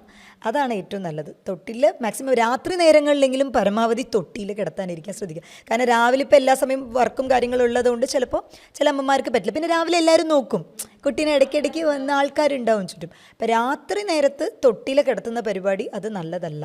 അത് അമ്മയുടെ കൂടെ തന്നെ കിടത്തുന്നതാണ് ഏറ്റവും ബെസ്റ്റ്. അതുപോലെ തന്നെ കുഞ്ഞിന് പാല് കൊടുക്കുന്ന സമയത്ത് ഇരുന്നിട്ട് കൊടുക്കുന്നതാണോ അതോ കിടന്നിട്ട് കൊടുക്കുന്നതിൽ എന്തെങ്കിലും പ്രശ്നം ഉണ്ടോ?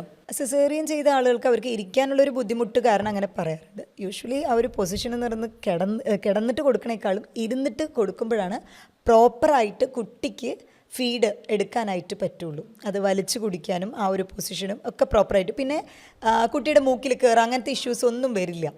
കിടന്നു കൊടുക്കുന്നത് ഈ ഒരു ഫസ്റ്റ് 2 days പറയാറുണ്ട്. ഈ സിസേറിയൻ സെഷൻ ചെയ്തവർക്ക് ഇരിക്കാനുള്ളൊരു ബുദ്ധിമുട്ട് കാരണം പറയാന്നുള്ളത്. പിന്നെ അമ്മമാർ ആ ഒരു കംഫർട്ട്നെസ് നോക്കിയിട്ട് കിടന്നുകൊണ്ട് തന്നെ അങ്ങനെ ഒരു ശീലിക്കലുണ്ട്. പക്ഷേ ഏറ്റവും നല്ലത് ഇരുന്ന് കൊടുക്കുക. അങ്ങനെ കൊടുക്കുമ്പോഴാണ് കുട്ടിക്കും പ്രോപ്പറായിട്ട് ആ ഒരു എന്താ പറയുക അറ്റാച്ച്മെൻറ്റ് വരുള്ളൂ. മൗത്ത് പ്രോപ്പറായിട്ട് അതിൻ്റെ ഉള്ളിൽ വെച്ച് സക്ക് ചെയ്ത് കുട്ടിക്ക് വലിച്ചു കുടിക്കാൻ പറ്റുള്ളൂ. അപ്പോൾ എന്നോട് ചോദിക്കുകയാണെങ്കിൽ ഇരുന്ന് ഫീഡ് ചെയ്യുന്നതായിരിക്കും ഏറ്റവും ബെസ്റ്റായിട്ടുള്ളത്. അതുപോലെ പണ്ടുള്ള ആൾക്കാരൊക്കെ പറഞ്ഞു കേട്ടിട്ടുണ്ട്, കുഞ്ഞിനെ ഏത് സമയം എടുത്തുകൊണ്ട് നടന്ന അമ്മേൻ്റെ കയ്യിൻ്റെ ചൂട് കിട്ടിക്കഴിഞ്ഞാൽ പിന്നെ മാറ്റിക്കിടത്തുമ്പോൾ ബുദ്ധിമുട്ടാണെന്നുള്ളത്. അപ്പോൾ അതിലെന്തെങ്കിലും കാര്യമുണ്ടോ? ഇല്ല, അത് അങ്ങനെയല്ല. അതങ്ങനെ പറയാറുണ്ട് അവർ. പക്ഷേ കുട്ടിക്ക് ആ ഒരു ചൂട് വേണം. അമ്മയുടെ ആ ഒരു ബോണ്ടിങ് എന്നുള്ളത് ഫസ്റ്റ് ഒരു 1 year ഏതൊരു കുട്ടിക്കും വേണം. എന്ന് വെച്ചാൽ അത് കാരണം കുട്ടി മാറിക്കിടക്കുകയില്ല, അങ്ങനെയൊന്നുമില്ല കേട്ടോ. അങ്ങനെയൊന്നുമില്ല. അത് അവരെന്താ വെച്ചാൽ ആ സമയത്ത് ജോലിയൊക്കെ ചെയ്യണമല്ലോ. അമ്മയ്ക്ക് വേറെ ജോലിയും കാര്യങ്ങളൊക്കെ ഉണ്ടാവും. അപ്പോൾ അതിൻ്റെ ഒരു കൺസേൺ ആയിട്ട് അവർ പറയുന്നതാണ് അങ്ങനെ. പക്ഷെ കുട്ടി എപ്പോഴും അങ്ങനെ എടുത്ത് നടക്കാന്നുള്ളതല്ല. എന്നാലും മാക്സിമം എത്രത്തോളം അറ്റാച്ച്മെൻറ്റ് ആ ഒരു ബോണ്ടിങ് കിട്ടണം കുട്ടിക്കും അത് നല്ലതാണ്. അമ്മയുടെ ഒരു ഹോർമോൺസൊക്കെ പ്രോപ്പറായിട്ട് പ്രവർത്തിക്കാനും. കാരണം ഈ ഒരുപാട് ലേഡീസിന് ഡിപ്രഷനും കാര്യങ്ങളൊക്കെ വരുന്നതുണ്ട്. അപ്പം അതൊക്കെ ഓവർകം ചെയ്യാനും കുട്ടിക്ക് നല്ല ഹെൽത്തി ആയിട്ട് വളരാനും അത് തന്നെയാണ് നല്ലത്. അങ്ങനെ എപ്പോഴും എടുക്കാമെന്നല്ലെങ്കിൽ മാക്സിമം അമ്മയുമായിട്ടുള്ള ഒരു അറ്റാച്ച്മെൻറ്റ് ഉണ്ടാവണം. പിന്നീട് മാറ്റിക്കിടക്കില്ല, അതൊക്കെ നമ്മളൊരു ഏജ് കഴിയുമ്പോൾ ഓട്ടോമാറ്റിക്കലി 1 or 2 year കഴിയുമ്പോൾ അവരെന്നെ വളർന്ന ഒരു സ്റ്റേജ് എത്തുമ്പോൾ അത് മാറും. അത് കുഴപ്പമൊന്നുമില്ല. അത് എന്ന് വെച്ച് നമ്മൾ മാറ്റി കിടത്തണമെന്നില്ല.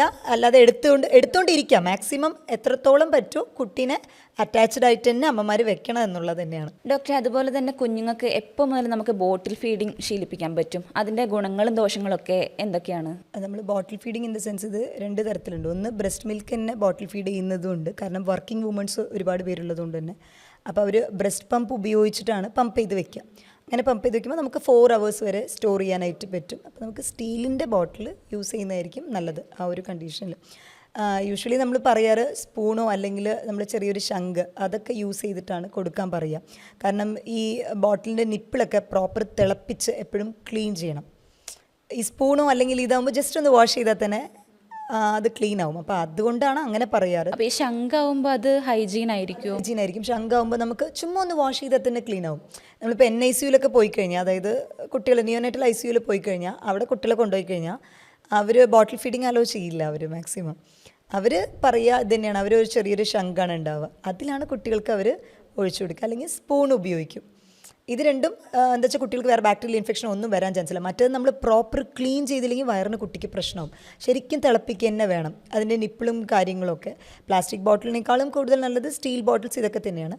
അപ്പോൾ ബോട്ടിൽ ഫീഡിങ് എന്ന് പറയുകയാണെങ്കിൽ നമ്മൾ ബ്രസ്റ്റ് മിൽക്ക് ഇത് ചെയ്യുന്നതാണെന്ന്. ചിലർക്ക് ബ്രസ്റ്റ് മിൽക്ക് ഇല്ല, അല്ലെങ്കിൽ അമ്മയ്ക്ക് എന്തെങ്കിലും അസുഖങ്ങൾ കാരണം ഫീഡ് ചെയ്യാൻ പറ്റാത്തൊരു സിറ്റുവേഷൻ വരുന്ന ടൈമിൽ നമ്മൾ ഫോർമുല മിൽക്ക് ഒരു ഓപ്ഷനിലായിട്ട് പറയാറുണ്ട്.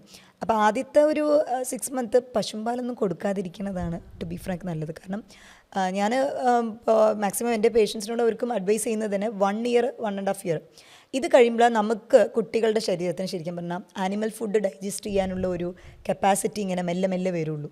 അപ്പോൾ 6 മാസം വരെ നമ്മൾ മുലപ്പാൽ, അതായത് ബ്രസ്റ്റ് മിൽക്ക് മാത്രമായിട്ട് കൊടുക്കാൻ പറയും, അങ്ങനെ അല്ലെങ്കിൽ ഫോർമുല മിൽക്ക്. അതിനുശേഷം നമ്മൾ വീട്ടിൽ പ്രിപ്പയർ ചെയ്യുന്ന ഫുഡില്ലേ അതാണ് ഗ്രാജ്വലി കൊടുക്കാൻ പറയുക. പിന്നെ ഈ പശുമ്പാലും കാര്യങ്ങളൊക്കെ 1.5 ഇയർ കഴിഞ്ഞിട്ട് കൊടുക്കുക, അതും കൊടുക്കുന്നതായിരിക്കും നല്ലത്. കാരണം ചിലർ വിചാരിക്കും ഇപ്പം മിൽമ പാലിനേക്കാളും ഇപ്പോൾ ഒരു പശുമ്പാൽ വീട്ടിൻ്റെ അടുത്തുണ്ട്, പ്യുവറായിട്ട് കിട്ടുന്നുണ്ട്. അങ്ങനെ പണ്ടത്തെ പോലെയൊന്നും അല്ല. ഇപ്പോൾ പാലിൻ്റെ ഔട്ട്പുട്ട് കൂട്ടാനായിട്ട് പശുവിനും ചിലപ്പോൾ ആൻറ്റിബയോട്ടിക്സും കാര്യങ്ങൾക്കൊക്കെ കലർത്തി കൊടുക്കുന്നുണ്ടാവും. അപ്പോൾ അങ്ങനെ ഫ്രീക്വൻ്റ് ആയിട്ട് ഉപയോഗിക്കുന്നവർക്ക് ചിലപ്പോൾ അറ്റോപ്പിക് എക്സീമ പോലുള്ള കണ്ടീഷൻ ഉണ്ട്, അതായത് സ്കിൻ അലർജിയും റെസ്പിറേഷൻ്റെ പ്രശ്നം ഇങ്ങനെ വന്നും കണ്ടിട്ടുണ്ട് കുട്ടികളിൽ, ഒരുപാട് കുട്ടികളിൽ.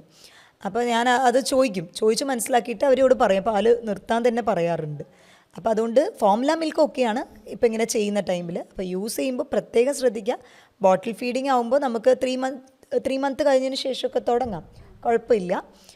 അതിന് മുന്നേ ആണെങ്കിൽ ഇപ്പോൾ ഇങ്ങനത്തെ ഹെൽത്ത് ഇഷ്യൂസിൽ maximum breast feeding, direct feeding തന്നെയാണ് നല്ലത്. ഇനി വർക്കിംഗ് വുമൺ കണ്ടീഷനൊക്കെ ഞാൻ പറഞ്ഞ പോലെ ഇപ്പോൾ 4 hours വരെയൊക്കെ നമുക്ക് ബ്രസ്റ്റ് മിൽക്ക് എക്സ്ട്രാക്ട് ചെയ്ത് പുറത്ത് വെക്കാം. അതെങ്ങനെ സ്റ്റോർ ചെയ്യാം? ഇല്ല, ഡയറക്റ്റ് ആയിട്ട് തന്നെ വെക്കാം. റൂം ടെമ്പറേച്ചറിൽ തന്നെ 4 hour വരെ പ്രശ്നം വരില്ല. അതിനുശേഷം ഇഷ്യൂസ് ആകും. പിന്നെ റെഫ്രിജറേറ്റ് അങ്ങനെ ചെയ്യേണ്ടി വരും. മാക്സിമം പോകുന്നവരൊരു 4 hour വൺസ് ഫീഡ് ചെയ്യത്തക്ക രീതിയിലാണ്. അല്ലാതെ ലോങ് ടേമിന് നമുക്ക് വെക്കാമെന്ന് പറഞ്ഞാൽ ബുദ്ധിമുട്ടായിരിക്കും. ഈ 6 മന്ത് ടൈമിലാണ്. പിന്നെ നമുക്ക് കുഴപ്പമില്ല, ഫീഡിങ്ങിൻ്റെ ആ ഒരു കുട്ടിയുടെ ഫീഡിങ് ഫ്രീക്വൻറ്റ് വേണമെന്നില്ല. ഇത് 4 hour വരെ നമുക്ക് സൂക്ഷിച്ച് വെക്കാനായിട്ട് പറ്റും. അതേപോലെ അതിനുശേഷം ഇപ്പോൾ നമ്മളിപ്പോൾ എന്തെങ്കിലും വർക്ക് കഴിഞ്ഞ് വന്നതിന് ശേഷം എപ്പോഴും ഇപ്പോൾ ഒന്നെങ്കിൽ കുളിക്കുന്നത് നല്ലതാണ്, അല്ലെങ്കിൽ ബ്രസ്റ്റ് എപ്പോഴും ക്ലീൻ ചെയ്തിട്ട് വേണം കുട്ടിക്ക് ഫീഡ് ചെയ്യാനായിട്ട്. അതിലും ഫസ്റ്റ് വരുന്ന മിൽക്ക് ഒന്ന് എക്സ്ട്രാക്ട് ചെയ്ത് കളയുക. കാരണം അത് ചിലപ്പോൾ ഭയങ്കര കട്ടിക്കായിരിക്കും, പാല് വന്ന് ക്ലോട്ടായി കിടക്കുന്നുണ്ടാകും. അപ്പോൾ അതൊന്ന് എക്സ്ട്രാക്ട് ചെയ്തിട്ട് അതിനുശേഷം കുട്ടീനെ സക്ക് ചെയ്യാനായിട്ട് ശ്രമിക്കുക. അതാണ് ഏറ്റവും എഫക്റ്റീവ്. ബോട്ടിൽ ഫീഡിങ് ബോട്ടിൽ ഉപയോഗിക്കുന്നവർ ശ്രദ്ധിക്കണം. അതിൻ്റെ നിപ്പിൾസൊക്കെ പ്രോപ്പർലി നന്നായി തിളപ്പിച്ച് ക്ലീൻ ചെയ്യുന്നുണ്ടോ എന്നുള്ളത്. അല്ലെങ്കിൽ തീർച്ചയായിട്ടും അത് വയറിൽ ഡിസെൻട്രി, കുട്ടികൾക്ക് ഓരോ പ്രശ്നം ഉണ്ടാക്കും. വയറിനത് ശരിക്കും ഇഷ്യൂസ് ഉണ്ടായിട്ട് അങ്ങനെ കുറേ പേര് വന്നിട്ടുണ്ട് ഹോസ്പിറ്റലും കാര്യങ്ങളിലും. ഡോക്ടർ, അതുപോലെ ഈ ന്യൂ ബോൺ ബേബി എത്ര സമയം വരെ ഉറങ്ങണം? ന്യൂ ബോൺ ബേബീസ് പറയണമെങ്കിൽ 24 മണിക്കൂറിൽ മാക്സിമം പറയുകയാണെങ്കിൽ അവർ 14 മുതൽ 18 മണിക്കൂർ, അതായത് ഒരു 90% അവർ ഉറക്കം തന്നെ ആയിരിക്കും. അപ്പോൾ കുട്ടി ഉറങ്ങുന്നതുകൊണ്ട് എന്തെങ്കിലും ഇഷ്യൂസ് ഉണ്ടെന്ന് വിചാരിക്കരുത്. അങ്ങനെ തന്നെയാണ് ഓരോരുത്തരുടെയും സ്ലീപ്പ് ഷെഡ്യൂളുണ്ട്. നമ്മൾ വലിയൊരു 8 മണിക്കൂർ ഉറങ്ങണം എന്ന് പറയുന്ന പോലെ ഇപ്പോൾ 1 വയസ്സുള്ള കുട്ടി ഒരു 12 മണിക്കൂർ 14 മണിക്കൂർ ഉറങ്ങണം എന്ന് പറയുന്ന പോലെ new born maximum 14 to 16 hours ഉറങ്ങും എന്തായാലും. വളരെ ചെറിയ തോതിൽ മാത്രമേ അവർ ആക്റ്റീവായിട്ട് ഉണ്ടാവുള്ളൂ. അതുപോലെ അവരുടെ ഐസൈറ്റും കാര്യങ്ങളൊക്കെ വളരെ മൈൽഡായിരിക്കും ഈ ഒരു ടൈമിൽ. അതായത് ഒരു 3 months വരെയൊക്കെ നമ്മൾ എന്ത് തന്നെ കാണിച്ചാലും അവരുടെ വിചാരം ഇതൊക്കെ കുട്ടി നോക്കുന്നുണ്ട് എന്ന് പറഞ്ഞ് ആ ഐസൈറ്റൊക്കെ പ്രോപ്പറായി വരാനായിട്ട് അതിൻ്റെ ഒരു ടൈം പീരീഡ് എടുക്കും. എന്തായാലും 3 months ആ ഒരു ടൈം എടുക്കും. അതുവരെ ജസ്റ്റ് ഒന്ന് കുട്ടിക്കൊരു മങ്ങലായിട്ട് മാത്രമേ കാണുന്നുണ്ടാവുള്ളൂ. പിന്നെ കുട്ടി ശരിക്കും മനസ്സിലാക്കുന്ന ആ ഒരു ഹാർട്ട് ബീറ്റ് വെച്ചിട്ട് അമ്മയുടെ ഹാർട്ട് ബീറ്റും ഇതും സിങ്കാണ്. കാരണം കുട്ടി വയറ്റിലുള്ളപ്പോൾ തൊട്ട് തന്നെ കേൾക്കുന്നത് അമ്മയുടെ ഹാർട്ട് ബീറ്റാണ്. അപ്പം അത് പെട്ടെന്ന് കുട്ടി തിരിച്ചറിയും. അത് വേറെ മറ്റാരെക്കാളും അത് കുട്ടി പെട്ടെന്ന് തന്നെ അത് തിരിച്ചറിയാനായിട്ട് പറ്റും. അതുപോലെ ഇപ്പോൾ കുഞ്ഞുങ്ങളെ കുളിപ്പിക്കുന്ന സമയത്ത് പലരും പല മിസ്റ്റേക്കുകളും ചെയ്യാറുണ്ട്. കൈയൊക്കെ പിടിച്ചൊഴിയുന്നു, മൂക്ക് ഷേപ്പില്ല എന്ന് പറഞ്ഞിട്ട് മൂക്ക് ഇതാക്കുന്നു. അപ്പോൾ അതൊക്കെ ഭയങ്കര ബുദ്ധിമുട്ടുള്ള കാര്യങ്ങളല്ലേ കുഞ്ഞുങ്ങൾക്ക്? അതെ, അത് ഇവർ പറയുന്നത് എന്താ വെച്ചാൽ മൂക്ക് ഇങ്ങനെ ഇതായി കഴിഞ്ഞാലേ നീണ്ടു വളരുള്ളൂ, കൈ ഇതാക്കി കഴിഞ്ഞാൽ കൈ നല്ലോണം ഒഴിഞ്ഞു കഴിഞ്ഞാൽ മാത്രമേ കൈ നീണ്ട് വരുള്ളൂ. അങ്ങനെയൊന്നുമില്ല. ശരിക്കും പറഞ്ഞാൽ നമ്മുടെ ജെനറ്റിക്കലായിട്ട് നമ്മുടെ ജീനിലുണ്ടാവും കൈയുടെ എത്രത്തോളം നീളം വരണം, അല്ലെങ്കിൽ മൂക്കിൻ്റെ ഷേപ്പ് എങ്ങനെ വരണം. ഇത്തിരി ഇങ്ങനെ വളച്ച് പിടിച്ചത് കൊണ്ടൊന്നും ഇല്ല. പിന്നെ കുറച്ച് വലുതായിട്ട് ഇപ്പോഴത്തെ റൈനോപ്ലാസ്റ്റി അങ്ങനെ കുറേ സർജറീസും കാര്യങ്ങളുണ്ട്. അതൊക്കെ ചെയ്താൽ മാറുന്നല്ലാണ്ട് ഇങ്ങനെ നീട്ടി വെക്കുന്നതുകൊണ്ട് കുട്ടീനെ അതൊരു ഉപദ്രവിക്കുന്ന പോലെയാണ്. മിത്താണ്, കുട്ടീനെ ഉപദ്രവിക്കുന്ന പോലെയാണ് ശരിക്കും പറഞ്ഞാൽ. പിന്നെ കുളിപ്പിക്കാൻ അറിയുന്നവർ പ്രോപ്പറായിട്ട് കുളിപ്പിക്കുകയാണെങ്കിൽ ഓക്കെ. അതല്ലാതെ ചിലർ ഇപ്പോൾ കുളിപ്പിക്കുമ്പോൾ വെള്ളം കുട്ടിയുടെ ചെവിയിൽ കയറി പോവുക, മൂക്കിൽ കയറി പോവുക, ഇങ്ങനത്തെ കണ്ടീഷൻസിലും കുറേ പേര് കണ്ടിട്ടുണ്ട് ഞാൻ. അപ്പോൾ അതെന്താ വെച്ചാൽ ശ്വാസകോശം ഉണ്ടല്ലോ, അതിലവിടെ ട്രക്കിയിൽ അവിടെ കയറിപ്പോവും, വെള്ളം കയറി നിൽക്കും. അത് കാരണം കുട്ടി ഒരു സൈസ് സൗണ്ടൊക്കെ ഉണ്ടാക്കി ബുദ്ധിമുട്ടാണ്. അത് ഫുള്ള് കഫം അത് ഫുള്ള് എടുത്ത് കളയാനും അതിനൊക്കെ. അപ്പോൾ കുളിപ്പിക്കാൻ അറിയുന്നവർ മാത്രം മാക്സിമം ശ്രദ്ധിക്കുക. അതുപോലെ തല എല്ലാ ദിവസവും കഴുകണം, അങ്ങനെയൊന്നുമില്ല. മാക്സിമം ന്യൂ ബോൺ ബേബീസിനൊക്കെ ഇപ്പോൾ 1-2 പ്രാവശ്യം നമുക്ക് ടവൽ ബാത്ത് കൊടുക്കുക അവർക്ക്. അതായത് ഒരു ടവൽ നല്ല ഇളം ഇത്തിരി ചൂടുവെള്ളത്തിൽ നനച്ചിട്ട് പിഴിഞ്ഞിട്ട് ഫുള്ള് അവരുടെ ആംപിറ്റ്, കക്ഷം ഭാഗം, എല്ലാം മേല്, ദേഹം ഒക്കെ ഒന്ന് തുടച്ച് അങ്ങനെ ചെയ്യാം. കാരണം കുട്ടികൾക്ക് വേർക്കുന്ന പ്രകൃതമൊക്കെ വരാൻ ഒരു ടൈം എടുക്കും, സ്വെറ്റ് ഗ്ലാൻസിൻ്റെ ഇതൊക്കെ ആക്സസ് ചെയ്ത് വരാനായിട്ട്. അപ്പോൾ നമ്മൾ എല്ലാ ദിവസവും കുട്ടീനെ കുളിപ്പിക്കണം എന്നുള്ളത് നിർബന്ധമില്ല. എസ്പെഷ്യലി തല കുളിപ്പിക്കുന്നത് ഒരു 2 ദിവസത്തിനൊരിക്കൽ അങ്ങനെ ആവശ്യമുണ്ടെങ്കിൽ മാത്രം കുളിപ്പിക്കാനായിട്ട് ശ്രദ്ധിക്കുക. അതിലും ഒരുപാട് എണ്ണ വെച്ച് കുറേ നേരം എണ്ണ വെച്ച് എണ്ണയിൽ ഇതാക്കി കുട്ടീനെ ഒരു വഴിയാക്കും. അത് തന്നെ പിന്നീട് ഫ്രീക്വൻ്റ് ആയിട്ട് കുട്ടിക്ക് ചെസ്റ്റ് ഇൻഫെക്ഷനും കാര്യങ്ങളൊക്കെ വരാനായിട്ടുള്ളൊരു റീസണാവും. കുറേ നേരം തേച്ച് പിടിപ്പിക്കുക അങ്ങനെ. ശരിക്കും ഓയിലൊരു മോയ്സ്ചറൈസറായിട്ട് ഉപയോഗിക്കാം, ഓലിവ് ഓയിലും കാര്യങ്ങളൊക്കെ. പക്ഷേ ഇവരെന്താ ചെയ്യുന്നത് വെച്ചാൽ ഒരു എണ്ണ തേച്ച് ഇങ്ങനെ കുട്ടീനെ അങ്ങനെ മാറ്റിൽ അങ്ങോട്ട് കിടത്താണ്, എണ്ണ ഫുൾ തേച്ച് കുറേ നേരം എത്തിക്കും. അങ്ങനെയൊന്നും ചെയ്യിപ്പിക്കരുത്. കുറച്ചൊരു മോയ്സ്ചറൈസിങ് ലെവലിൽ എണ്ണയൊക്കെ യൂസ് ചെയ്യാം, അതുകൊണ്ട് കുഴപ്പമില്ല. പിന്നെ അതിനുശേഷം കുളിച്ച് കഴിഞ്ഞ് വന്നാൽ ഫുള്ള് കൺമഷി ഇടുക, പൗഡർ ഇടുക, പൗഡർ എല്ലായിടത്തും ഇടുക, കൺമഷിയൊക്കെ ഫുള്ള് എവിടെയൊക്കെ പറ്റുമോ അവിടെയൊക്കെ. നമ്മൾ യൂഷ്വലി ഒരു ഫോറിൻ ബേബി ഇങ്ങനെ ഇതിൽ തന്നെ ഉണ്ടാവുമല്ലോ, കമ്പാരിസണിൽ പറയുന്നത് ഫോറിൻ ബേബി എങ്ങനെ ഉണ്ടാവും, ഇതെങ്ങനെ ഫുള്ള് പുള്ളി വെച്ച് കവർ. അത് മാക്സിമം എന്താ വെച്ചാൽ ഈ പൗഡറൊക്കെ ഇടുന്ന ടൈമിലുണ്ടല്ലോ, അതിൻ്റെ ആ ഒരു കണ്ടൻറ്റ്, ടാൽക്കം പൗഡറൊക്കെ ആണെന്നുണ്ടെങ്കിൽ തീർച്ചയായിട്ടും അത് അവരുടെ മൂക്കിലൂടെ പോയിട്ട് അത് അലർജി കണ്ടൻറ്റ് ആവാൻ സാധ്യതയുണ്ട്. കുറേ കുട്ടികൾക്ക് അതിനുശേഷം ഈ അലർജിയുടെ പ്രശ്നം, സൈനസൈറ്റിസിന് ഇൻഫെക്ഷൻ പിന്നീട് 1-2 വയസ്സ് ആകുമ്പോഴായിരിക്കും അത് അറിയുന്നുണ്ടാവുക. അപ്പം മാക്സിമം അതൊക്കെ അവോയ്ഡ് ചെയ്യുക. അതുപോലെ കണ്ണിൻ്റെ ഉള്ളിൽ കൺമഷി എഴുതുന്ന സമയത്ത് അതും പ്രശ്നമാണല്ലോ. പുറത്ത് എഴുതുമ്പോൾ പിന്നെയും കുഴപ്പമില്ല. പുറത്ത് ചിലരങ്ങനെ ഒരു മിത്തിന് വേണ്ടി ഒരു കുത്തൊക്കെ ഇടും, അത് പോട്ടെ വയ്ക്കും. പക്ഷെ കണ്ണിൻ്റെ ഉള്ളിലിടുന്നതും നമുക്ക് വരെ വലിയവർക്ക് വരെ ചില സംഭവങ്ങൾ, അതെ ഇവർ ഉപയോഗിക്കുന്ന കൺമഷിയാണെന്നുണ്ടെങ്കിൽ ചിലപ്പോൾ അവർ തന്നെ ഉണ്ടാക്കിയതായിരിക്കും, നെയ്യിലും അതിലൊക്കെ കണ്ടൻസ്. അതെ അത് കുട്ടികൾക്കത് ഇറിറ്റേഷൻ ആക്കും, വളരെ ഇറിറ്റേഷൻ ആക്കുന്ന ഒന്നാണ്. അത് ഹെൽത്തിനെ എഫക്റ്റ് ചെയ്യുന്ന ഒന്നുമാണ്. അലർജിക് റൈനൈറ്റിസ് പോലുള്ള കണ്ടീഷൻ പിന്നീട് വരും. അപ്പോൾ അത് പരമാവധി ഒഴിവാക്കുക. അത് കുട്ടികളുടെ എന്താ പറയുക ഹെൽത്തിനെ എഫക്റ്റ് ചെയ്യുന്ന ഒന്നാണ് ഈ പൗഡർ ഇടുന്നതും. പൗഡറിൻ്റെ ഒന്നും ആവശ്യമില്ല. നമ്മൾ മോയ്സ്ചറൈസർ വേണമെങ്കിൽ കുട്ടിക്ക് ഉപയോഗിക്കാം. അതും നമ്മൾ നാച്ചുറൽ ആയിട്ടുള്ള, ഇപ്പോൾ ഞാൻ പറഞ്ഞില്ലേ, ഇപ്പോൾ ബദാം ഓയിലോ ഒലിവ് ഓയിലോ അങ്ങനെയൊക്കെ യൂസ് ചെയ്യാമെന്നല്ലാണ്ട് വേറെ ക്രീമുകളും അങ്ങനെ ഒരുപാട് കുട്ടീനെ അത് ഉപയോഗിക്കാതിരിക്കാനായിട്ട് ശ്രദ്ധിക്കാം. പിന്നെ കുട്ടിക്ക് സോപ്പിനൊക്കെ പകരം നമ്മൾ കടലമാവ് അത് യൂസ് ചെയ്യാം. വളരെ നാച്ചുറലായിട്ടുള്ളതിൽ അത് നല്ലതാണ്. കാരണം ബേബി സോപ്പൊക്കെ അവൈലബിൾ ആണ് എന്നുണ്ടെങ്കിലും നാച്ചുറലായിട്ടുള്ളതിൽ ഇതായിരിക്കും കുറച്ചുകൂടെ നല്ലത്. അതൊക്കെ കെമിക്കൽസ്, ചെറുപയർ പൊടി നല്ലതാണ്, കടലമാവിന് ഇതൊക്കെ വളരെ എഫക്റ്റീവാണ്. കുട്ടികളുടെ സ്കിന്ന് ഭയങ്കര സ്മൂത്തായി വെച്ചിരിക്കാനായിട്ട് നല്ലതാണ്. പക്ഷെ അതുകൊണ്ട് ഭയങ്കരമായിട്ട് സ്ക്രബ് ചെയ്യുന്നതും ബുദ്ധിമുട്ടാവില്ലേ? അങ്ങനെ അത് ചെയ്യരുത്. അതാ പറഞ്ഞത്, അങ്ങനെ അത് ഇരുന്നവർ ഒരച്ച് ആ കുട്ടീനെ കുളിപ്പിക്കുന്ന കാണുമ്പോൾ നമുക്ക് സങ്കടം തോന്നും. അങ്ങനെ അത്രയും റഫാക്കണ്ട, കുട്ടികളുടെ സ്കിൻ അത്രയും സെൻസിറ്റീവ് അല്ലേ. ഇതൊക്കെ ഞാൻ അതാ പറഞ്ഞത്, അവരുടെ ഇതിൽ അങ്ങനെ ഡർട്ട് വന്ന് അടിഞ്ഞുകൂടാനുള്ളത് സ്കിൻ ആകുമ്പോൾ ഭയങ്കര സോഫ്റ്റും അല്ലേ, സോഫ്റ്റും ആണ്. അപ്പോൾ അത്രയും സോഫ്റ്റായിട്ട് അത് ഡീൽ ചെയ്യേണ്ട ആവശ്യമില്ല. ഒരുപാട് റഫ് ഡീലിങ്ങിൻ്റെ ആവശ്യം അതൊന്നുമില്ല. അത് കുളിപ്പിക്കാൻ വേണ്ടി തന്നെ ഓരോ ആളുകളെ സെറ്റാക്കി വെച്ചിട്ടുണ്ടാവും. അങ്ങനെ അപ്പോൾ ആദ്യത്തെ ഒരു 3 മന്ത് ടേക്ക് കെയർ ചെയ്യണം. കാരണം ഇവരുടെ ചെവിയിലോ അതിലൊക്കെ വെള്ളം പോയി കഴിയുമ്പോൾ ബുദ്ധിമുട്ടാണ്. പിന്നീട് ഇൻഫെക്ഷൻസ് ഫ്രീക്വൻ്റ് ആയിട്ട് അവർക്ക് വന്നുകൊണ്ടിരിക്കും. അപ്പോൾ ഇവരെ കുളിപ്പിച്ചതിന് ശേഷം എങ്ങനെയാണ് ചെവിയും മൂക്കൊക്കെ നമ്മൾ ക്ലീൻ ചെയ്യുക? ചിലർ ബഡ്സ് ഒക്കെ ഉപയോഗിക്കും. ഒരിക്കലും ബഡ്സ് യൂസ് ചെയ്യരുത്. കുട്ടികൾക്ക് എന്ന് മാത്രമല്ല, ഞാൻ വലിയവരിലും പറയുന്ന കാര്യമാണ് ബഡ്സ് യൂസ് ചെയ്യരുത്. കാരണം നമ്മൾ ചെളിയാണെങ്കിലും കാര്യങ്ങൾ ബഡ്സ് യൂസ് ചെയ്യുമ്പോൾ പിന്നീട് അത് ഉള്ളിലോട്ടാണ് പോവുക. പലർക്കത് മനസ്സിലാവുന്നില്ല. പിന്നെന്താ പറയട്ടെ, ചെവി ചൊറിയുന്ന ടൈമിലൊരു ഇറിറ്റേഷൻ പോകുന്നതിന് വേണ്ടി എടുക്കാമെന്നല്ലാണ്ട് ചെവി പ്രോപ്പർലി ക്ലീൻ ആവില്ല.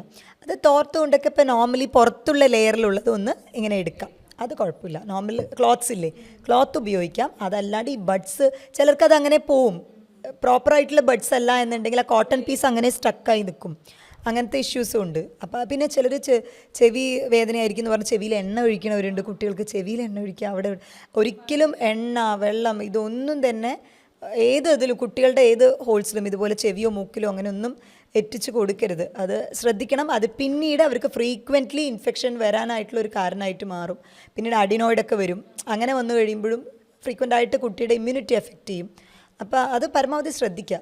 ഈ ചെവിയിലും അതിലൊന്നും മാക്സിമം ബഡ്സ് ഇടരുത് ക്ലീൻ ചെയ്യാനായിട്ട്. അതേപോലെ ഓയിൽ ഉപയോഗിക്കരുത്. അത്ര ചെളിയൊന്നും ഈ ജനിച്ച കുട്ടികളുടെ ചെവിയിൽ ഉണ്ടാവില്ല. അപ്പോൾ അതിൻ്റെ ആവശ്യമില്ല അങ്ങനെ ക്ലീൻ. പിന്നെ നമ്മുടെ ഒരു നോർമൽ മെക്കാനിസം, നമ്മുടെ ബോഡി തന്നെ സെൽഫ് ക്ലീനിങ് ആണ്. പുറമേ ഉള്ളതല്ലാണ്ട് ഉള്ളിലത്തുള്ള എല്ലാ ടോക്സിക് കാര്യങ്ങളും റിമൂവ് ചെയ്യാനായിട്ട് നമ്മുടെ ശരീരത്തിന് തന്നെ അറിയാം. ഇപ്പോൾ മൂക്കിൻ്റെ ഇതിലുള്ളതാണെങ്കിൽ അതിലുള്ളതൊക്കെ ക്ലീൻ ചെയ്ത് അത് പുറത്തോട്ട് തള്ളും.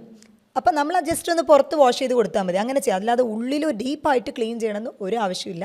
ഇപ്പോൾ വെള്ളം അങ്ങനെ പോയിട്ടുണ്ടെന്നുണ്ടെങ്കിൽ ജസ്റ്റ് ഒരു ഓറിഫേസിൽ ആ ഒരു ഹോളിൻ്റെ പുറത്ത് മാത്രം ഒന്ന് ക്ലീൻ ചെയ്ത് ടവലോ കോട്ടൺ ക്ലോത്ത്സ് എന്തെങ്കിലും യൂസ് ചെയ്താൽ തന്നെ മതിയാവും. ബഡ്സ് ഒരിക്കലും കുട്ടികളിൽ യൂസ് ചെയ്യരുത്. ഡോക്ടർ, അതുപോലെ നവജാത ശിശുക്കളുടെ കരച്ചിൽ എപ്പോഴും വിശക്കുന്നതുകൊണ്ട് മാത്രമായിരിക്കില്ലല്ലോ അവർ കരയുന്നുണ്ടാവുക. അപ്പോൾ അവരുടെ ഓരോ കരച്ചിലിൻ്റെ ടോണ് വെച്ച് നമുക്ക് ഇങ്ങനെ അത് മനസ്സിലാക്കാൻ കഴിയുക? അതെ, ഇപ്പോൾ എല്ലാ കരച്ചിലും വിശപ്പിനുള്ളതല്ല.